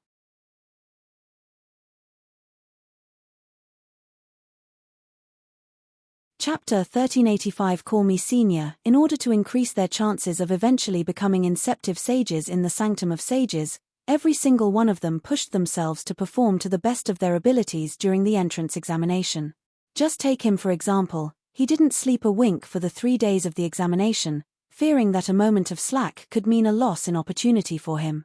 On the other hand, the young man was content with just enrolling into the elite division. Ranking and the sort didn't mean a thing to him at all. In fact, even when he was doubted by so many people, he didn't even bother to speak up against them. As tranquil as a still lake, achieving a state of perfect inner peace, this must be what true experts, true talent, and true humility truly were. Indeed. If not for Feng Zi's challenge, I would have never known that there would be such a formidable figure in this batch of freshmen. Fei Shi remarked as well. He was just about to continue showering praises on Zhong Xian when a student suddenly rushed over to him and whispered a few words in his ears. His eyebrows suddenly shot up, and he quickly turned around. Elder Han Fu, what brings you here today? Fei Shi asked with utmost politeness. Zhong Yu also quickly turned around, and he saw an old man with snowy white hair and beard standing before him. This old man seemed to exude a transcendental aura, similar to a deity from the heavens. Elder Han Fu? Zhong Yu quickly recounted everything relating to the Sanctum of Sages he had seen in the Zhong clan, and his face swiftly turned grim. The first elder of the Sanctum of Sages Spirit Awakener Guild, a Saint 8 Dan Pinnacle expert. Zhong Yu noted in shock. He hurriedly clasped his fist and bowed.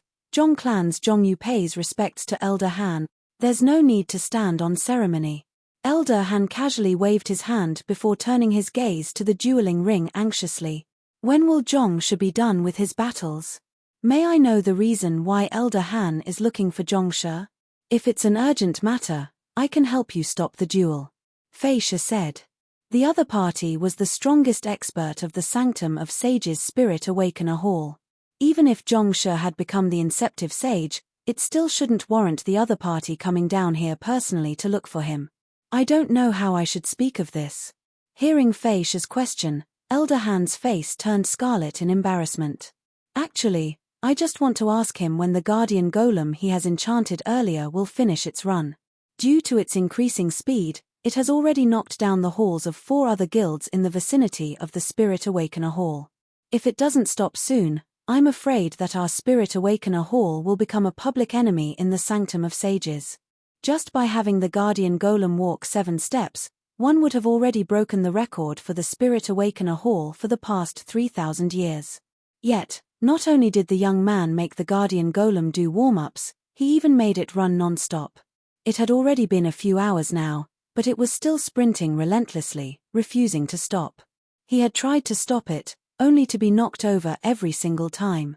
He was completely helpless against it. And honestly speaking, it would still be fine if the guardian golem were to obediently run its lap.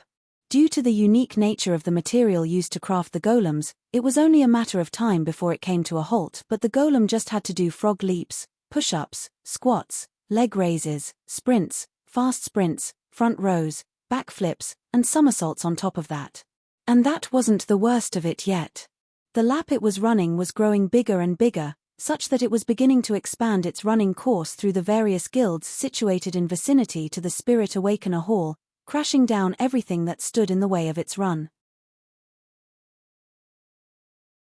If it didn't stop soon, the other guilds might just destroy their guardian golem out of rage, and that would be truly problematic. The guardian golem of the Spirit Awakener Hall is running non-stop. It has knocked down quite a few guilds already. Fei Shi and Zhong Yu staggered on the spot. Also, when I came over, I saw that the Shrine of Seers had been reduced to rubble. According to what I have heard, it seems to be related to him too. So, I was a little worried that they might attempt to cause him trouble. Elder Han said. The Shrine of Seers has been reduced to rubble. Fei Shi and Zhong Yu looked at one another with twitching lips. What happened to being low profile? These were matters that no low-profile individual could possibly pull off. Unable to take it any longer, they raised their gazes toward the dueling ring. And what they saw was Feng Zi being pressed against the transparent glass-like barrier around the dueling ring, his face warped like a fried dough twist. Sword Chi continued assaulting him relentlessly from behind, and his eyes seemed to have lost all light, as if he had lost all hope for life. Too powerful. The 4 barriers which Feng Zi had prepared in advance had all shattered, and his entire body was filled with sword slashes. At this moment, he appeared no different from a miserable beggar. Seeing this sight, the 2 of them couldn't help but gulp down a mouthful of saliva. For the might of the Sword Chi to remain so powerful even after tearing down so many defensive barriers. This level of offensive power was something which not even Fei Shi was capable of. Zhongshe, I would like to ask when will. Seeing that the barrage of Sword Chi was still pushing forward relentlessly, showing no signs no stopping at all, Fei Shi shouted. However, before he could finish his words, Feng Zi's furious bellows echoed in the air. You liar, liar. You said that you only used 1/6 of your full strength, but you only used 1/10 earlier. The direct disciple of Zhongshe was already on the verge of going insane. When the other party first said that he had only used 1/3 of his strength, he immediately thought that it was a lie. Then, when the other party said that it was actually 1/6 instead, he became even more convinced of his prior assumption, which was also the reason why he proposed coming over here to see for himself whether the other party's words were true. But in the end, 1/6 did turn out to be a lie as well. Because it wasn't 1/6 but 1/10. If it's 1/10, just say that it is 1/10. Why in the world would you say that it's 1/6? Because of that, I didn't put up sufficient defensive measures, and I nearly got beaten to death. Do you know that your humility nearly cost my life? Hong Long Long. Hong long long. It was only when the zhenqi in Zhongxian's body was drained of its final drop did the sea-severing sword finally came to an end. While gasping for air, a look of helplessness could be seen on his face. Even if the massive increment in his zhenqi capacity to fivefold of its original amount and the recent breakthrough of his cultivation from leaving aperture realm primary stage to pinnacle, he was still unable to fully control the sea-severing sword yet. Once executed, he would have to deplete his zhenqi dry before he could stop. In the past, due to his lacking zhenqi, the sea-severing sword would stop after a few breaths. This time around, however, the barrage of sword qi lasted for a whole 10 minutes before finally fading to an end. Exhaling deeply, Zhongxian retracted his swords from the dueling ring before raising his head. The first thing he saw was Feng Zi being pressed against the transparent barrier of the dueling ring in a very weird position. Nearly all of his clothes had been ripped at this point, and while he still had breath remaining in him, he had sustained severe injuries. I didn't lie to you. While I was executing my sword art, new inspiration suddenly came to me, allowing me to raise its prowess by a little bit more. Zhongxian quickly rushed over to help Feng Zi down from the protective barrier while explaining in a slightly awkward tone. This time around, it really wasn't his fault. He hadn't lied to the other party at all. It was simply because he had never executed the sea-severing sword with such might before, so there was plenty of time for him to experiment with new things in the midst of its execution. Through trial and error, he managed to gradually refine the might of the sea-severing sword, thus resulting in its offensive might growing stronger and stronger.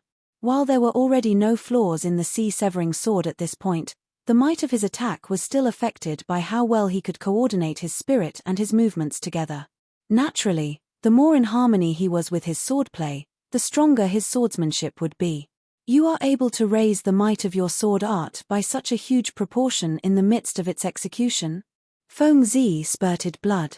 It is already such a powerful sword art, and you were still able to enhance its prowess in matters of minutes.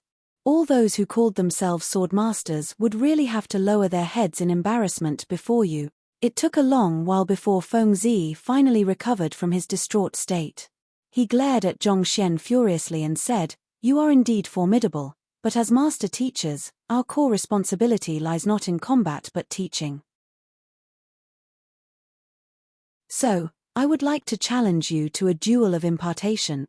At this moment, Zhongxian had already finished instructing Elder Han Fu how he could control the guardian golem. Hearing that Feng Zi still wanted to continue on with the duel, he couldn't help but say, "Why don't we just forget it? I'm afraid that you'll be traumatized by it."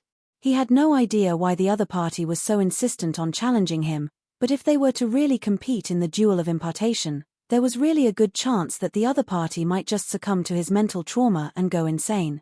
"There's nothing for me to be traumatized over. My teacher has told me that I'll be his only direct disciple, but all of a sudden, you appeared as well. I would like to see just how formidable of a person you are that he would make an exception and take you in as well." Feng Zi harumphed. Make an exception? Those 3 words made Zhongxian's eyes lit up. Judging from those words, it seemed like the other party still hadn't realized that he was a fake yet. The other party thought that Yang Shi had secretly accepted another student behind his back, so he came over to confront him out of jealousy. And of course, the other party hadn't expected to suffer such a tragic defeat as well. There are some formidable master teachers in the world who would leave their acceptance of students up to fate. As a result, other than he himself, not even his own students might necessarily know of each other's existence. Having read quite a few books, Zhongxian was aware of some of the eccentric quirks of master teachers.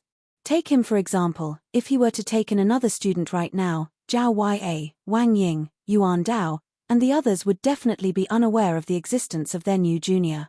It's only out of sheer luck that I managed to win teacher's favor. Seeing that Feng Zi really wasn't intending to expose his fake identity, Zhongxian heaved a sigh of relief. He looked at the other party with an expectant look and asked, "I haven't met teacher for quite a long time now. May I know where he is at the moment? I have lost contact with teacher 2 years ago, so I'm not too sure of his whereabouts at the moment either. I have tried to reach him through a communication jade token, but it doesn't seem like he's able to receive my message." Feng Zi shook his head. That's a relief. Zhong Xian nearly leaped up in joy upon hearing those words. All this while, his heart had been leaping in trepidation, fearing that the other party would tell on him. However, since the other party was unable to contact Yangshe, that would mean that he was at least safe for the moment. As long as he became the sanctum head before Yangshe returned, with his newfound esteemed standing, no one would dare to challenge him even if his lie were to be exposed then. In other words, time was vital to him at the moment. He would really have to make haste, or else everything could just blow up on him. That's a relief. Feng Zi's eyebrows shot up. Shouldn't you be disappointed that I am unable to contact our teacher? Why are you getting so excited instead? Ah, I misspoke. What I meant to say is that's a bummer. Realizing that he had accidentally spoken his thoughts out loud, Zhong Xian quickly changed his words. Your words don't seem to match your attitude. Feng Zi eyed Zhong Xian in skepticism for a moment before asking, so, how is it? Will you accept my challenge? Junior Zi, you aren't a match for me, so why don't we just drop the matter? Since we are both Yangshe's students, I don't want to traumatize you unnecessarily. Zhong Xian waved his hand casually. Junior Zi? Feng Zi nearly exploded on the spot. I have been with teacher since I was 7, and I'm older than you too. You should be addressing me as senior instead. Isn't there the saying that it's the proficient one who should be viewed in esteem? I'm stronger than you, so it should go without saying that I'm your senior. If you can defeat me any day, I'll be more than happy to call you senior. Zhong Xian replied leisurely. Since Feng Zi was unaware of his lies, he could make use of him as a shield in order to verify his identity as Yangshe's student. You. Feng Zi's face turned scarlet as words choked up his throat. Despite possessing cultivation far beneath his, it was a fact that the other party's fighting prowess was way greater than him. Just on the sword art executed earlier, had the other party not redirected the might of the sword art elsewhere to reduce the impact on him, there was no way he would have still been alive right now. Considering that they were both direct disciples and that their teacher hadn't explicitly stated their seniority, the convention was to view the stronger disciple as the senior. And given that he was unable to defeat the other party, there was indeed no convincing reason why he should be the senior. We'll decide that after the duel of impartation. If you can defeat me once more, I'll willingly acknowledge you as my senior. Feng Zi flung his sleeves and harumphed coldly. Seeing that Feng Zi was reluctant to give up on the idea, Zhong Xian frowned. Just as he was about to speak up, a young man suddenly rushed into the hall with a peculiar look on his face. Fei Shu, Elder Liao of the Corridor of Puppets, is waiting outside. He says that he wishes to acknowledge Zhong Xian as his teacher. Elder Liao wishes to acknowledge Zhong Xian as his teacher. Whoosh. Deathly silence devoured the entire hall.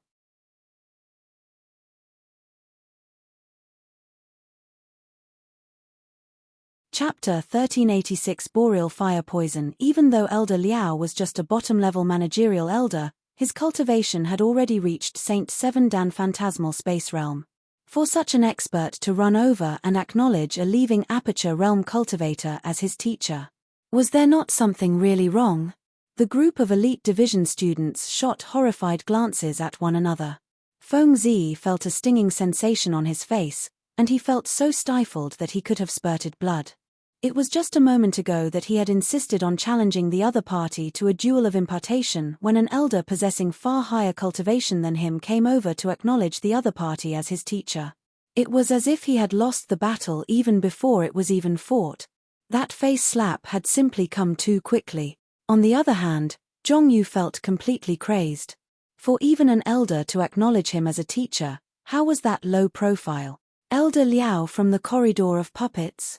Zhong Xian was also taken aback for quite a moment before realization struck him. More than 20 days ago, while he was challenging the Corridor of Puppets, he had failed to rein in his strength and accidentally destroyed the entire corridor. Feeling deeply guilty of his actions, he had decided to offer some pointers to Elder Liao, advising him against practicing the Hyamal Yin formula. Back then, the other party did not seem to have paid much mind to his advice. However, the fact that he had rushed over to acknowledge him as his teacher meant that something must have gone wrong. Upon making sense of the situation, Zhong Xian waved his hand and said, "Let him in." Yes. The student shot a glance at Fei Shi, and upon receiving the latter's approval, he quickly backed out of the room. Not too long later, two students walked into the hall with a stretcher. There was a frail-looking old man lying on the stretcher, and he looked as if he would lose consciousness at any moment. Standing by the side of a stretcher was an elder with a flowing white beard. His eyebrows were tightly knitted, reflecting a grim expression. Feng Zi's eyebrows shot up upon seeing the elder, and he exclaimed in astonishment, "Divine healer Bai Yu." Bai Yu. Zhongxian turned his gaze over to the elder as well. Even though it had been more than 20 days since he enrolled into the Sanctum of Sages, he had spent a huge portion of his time outside, so he was unfamiliar with most of the elders and experts there. He's the person in charge of the Physician Guild in our Sanctum of Sages. His medicinal skills are said to have reached an unfathomable level, to the point that he's said to be able to breathe life back into any dying patient. Due to that, others respectfully address him as the Divine Healer, Feng Zi explained. In terms of fighting prowess, Divine Healer Bai Yu was nowhere near the top, but without a doubt, he was one of the most esteemed figures in the Sanctum of Sages. Countless experts were indebted to him, and they would rally upon his call. As such, he commanded great prestige and fame. Zhongxian nodded in response to Feng Zi's words. To have to be brought in on a stretcher with the Divine Healer following beside him. Did Elder Liao ignore my advice and continued practicing the Hymal Yin formula? Zhongxian frowned in disapproval. He had specially warned the other party against cultivating the technique, but the other party still landed himself in such a state. It was almost as if the other party was toying with his own life. Physician Bai Yu stepped forward and asked, "Are you Zhongxian?" On the stretcher, Elder Liao exclaimed, "Yes, his Zhongsha. Zhongsha, please save me." In this moment, his face was completely pale, and it seemed as if there was a layer of frost atop his skin. His body was trembling non-stop, and before Zhongxian could even respond, he was already struggling to push himself upright. What happened? Zhongxian asked Elder Liao with a grim voice.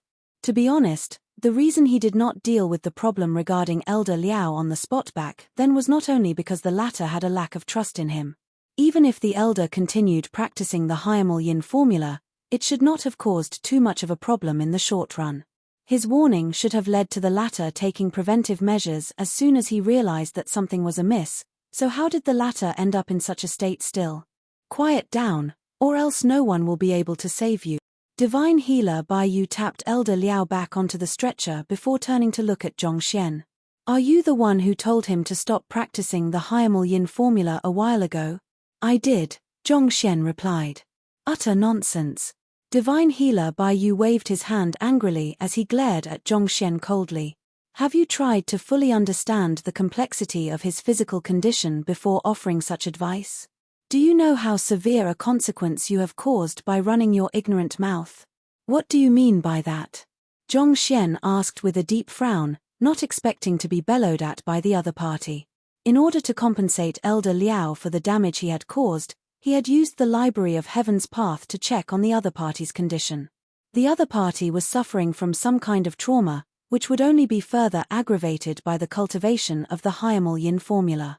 The continued cultivation of the technique would bring greater strain to his body, so he had decided to offer a word of advice to the other party. Yet, why was this Divine Healer Bai Yu making it seem as if Elder Liao's current condition was caused by the advice he had offered? Taking a step back, even if he was wrong, surely a Saint Seven Dan elder would not be so obedient as to stop cultivating the Hymal Yin formula altogether, especially if it would cause huge problems to his body. What do I mean by that? Placing his hands behind his back, Divine Healer Bai Yu sneered coldly. Liao Xin was afflicted with fire poison while fighting with others a long time ago, so he requires the Hymal Yin formula in order to suppress it. Yet, you advised him against cultivating it, resulting in the fire poison to relapse. Are you going to deny that this is your fault? If you don't know the slightest thing about medicine, you should never diagnose others on a whim. If you are a physician, that makes it even worse. Did your teacher not teach you never to jump to a conclusion without analyzing the patient's physical condition carefully? A misdiagnosis can easily cost a person's life. Divine Healer roared vehemently in anger. He had a close relationship with Elder Liao, and he did not think that he would find the latter on the verge of death just after a few days of absence. How could he possibly not be angry? If not for the latter listening to the atrocious advice of this young man, such a thing would never have happened. Are you trying to tell me that his condition is a result of the fire poison acting up? Zhong Xian asked with a deep frown. A body coated with a layer of frost, and you are telling me that it's the working of a fire poison. Are you messing with me? Indeed. What he's afflicted with is the boreal fire poison.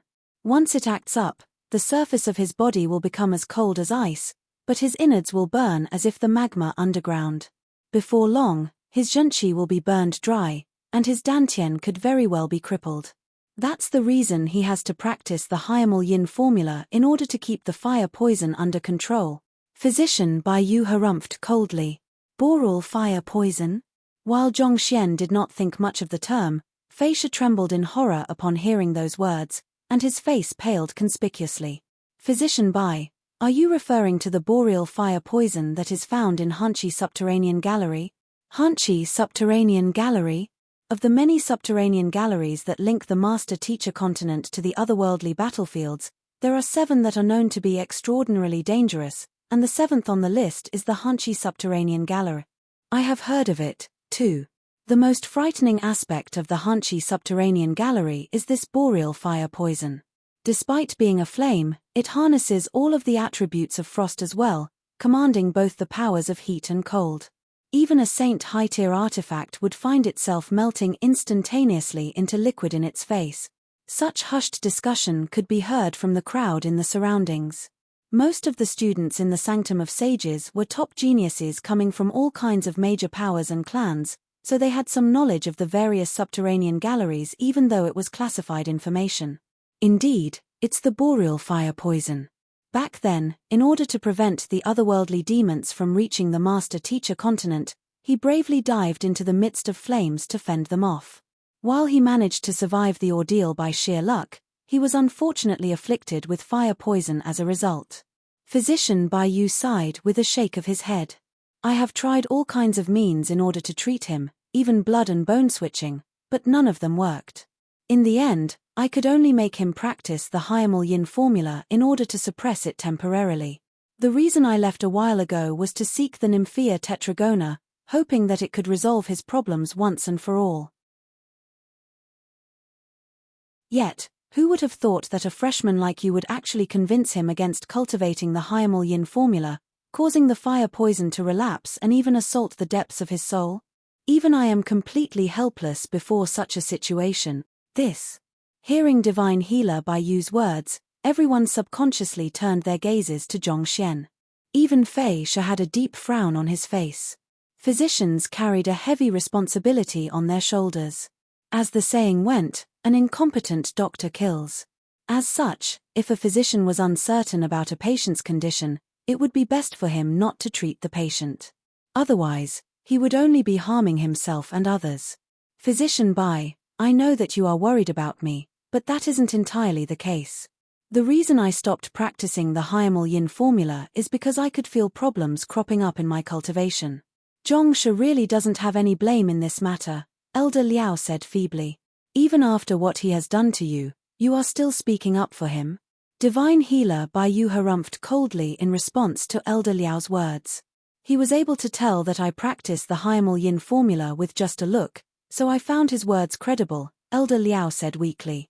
The Hyamel Yin formula was one of the rare cultivation techniques that would not manifest its properties in one's zhenqi, making it extremely hard to discern. Yet, the young man was still able to recognize it with just a single glance. He had been overwhelmed by shock at that moment, and after returning back to his residence, he had given the matter much thought and felt that the young man's words made perfect sense. Thus, he had eventually decided to reduce his cultivation of the technique. Initially, he could feel himself getting better and better, but who knew that the fire poison would suddenly act up 3 days ago, placing him in the current condition he was in? Even Divine Healer Bai Yu found himself completely helpless before his condition. With no other choice, he had suddenly recalled the words of this young man, so he had decided to seek him out.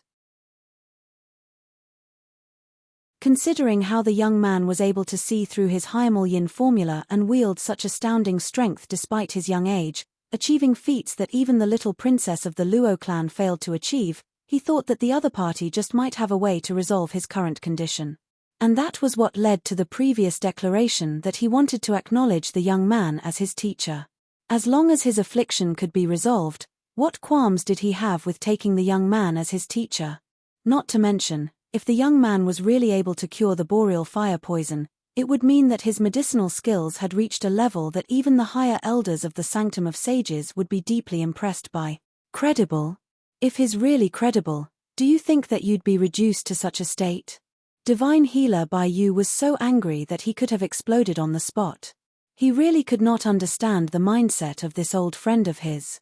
He was the divine healer of the Sanctum of Sages, but instead of believing him, his old friend chose to trust a mere student who had cleared the entrance examination just a couple of days ago. Enough.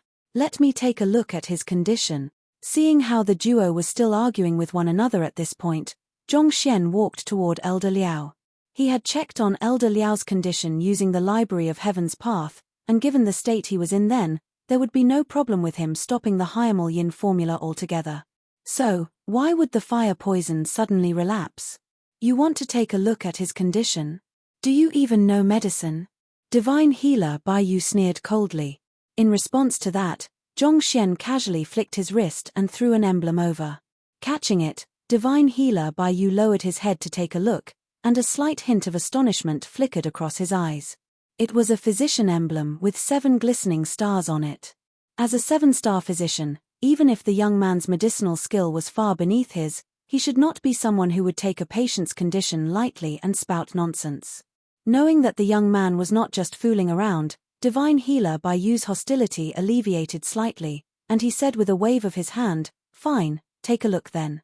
I hope that you can give me a satisfactory answer today." Fei Shi and the others also looked on the situation intently, curious about what the young man would do. Zhongxian had displayed amazing prowess in swordsmanship earlier, and his ability to guide others on their cultivation was also extraordinary. Not to mention, he had also managed to become the inceptive sage of the Spirit Awakener Hall.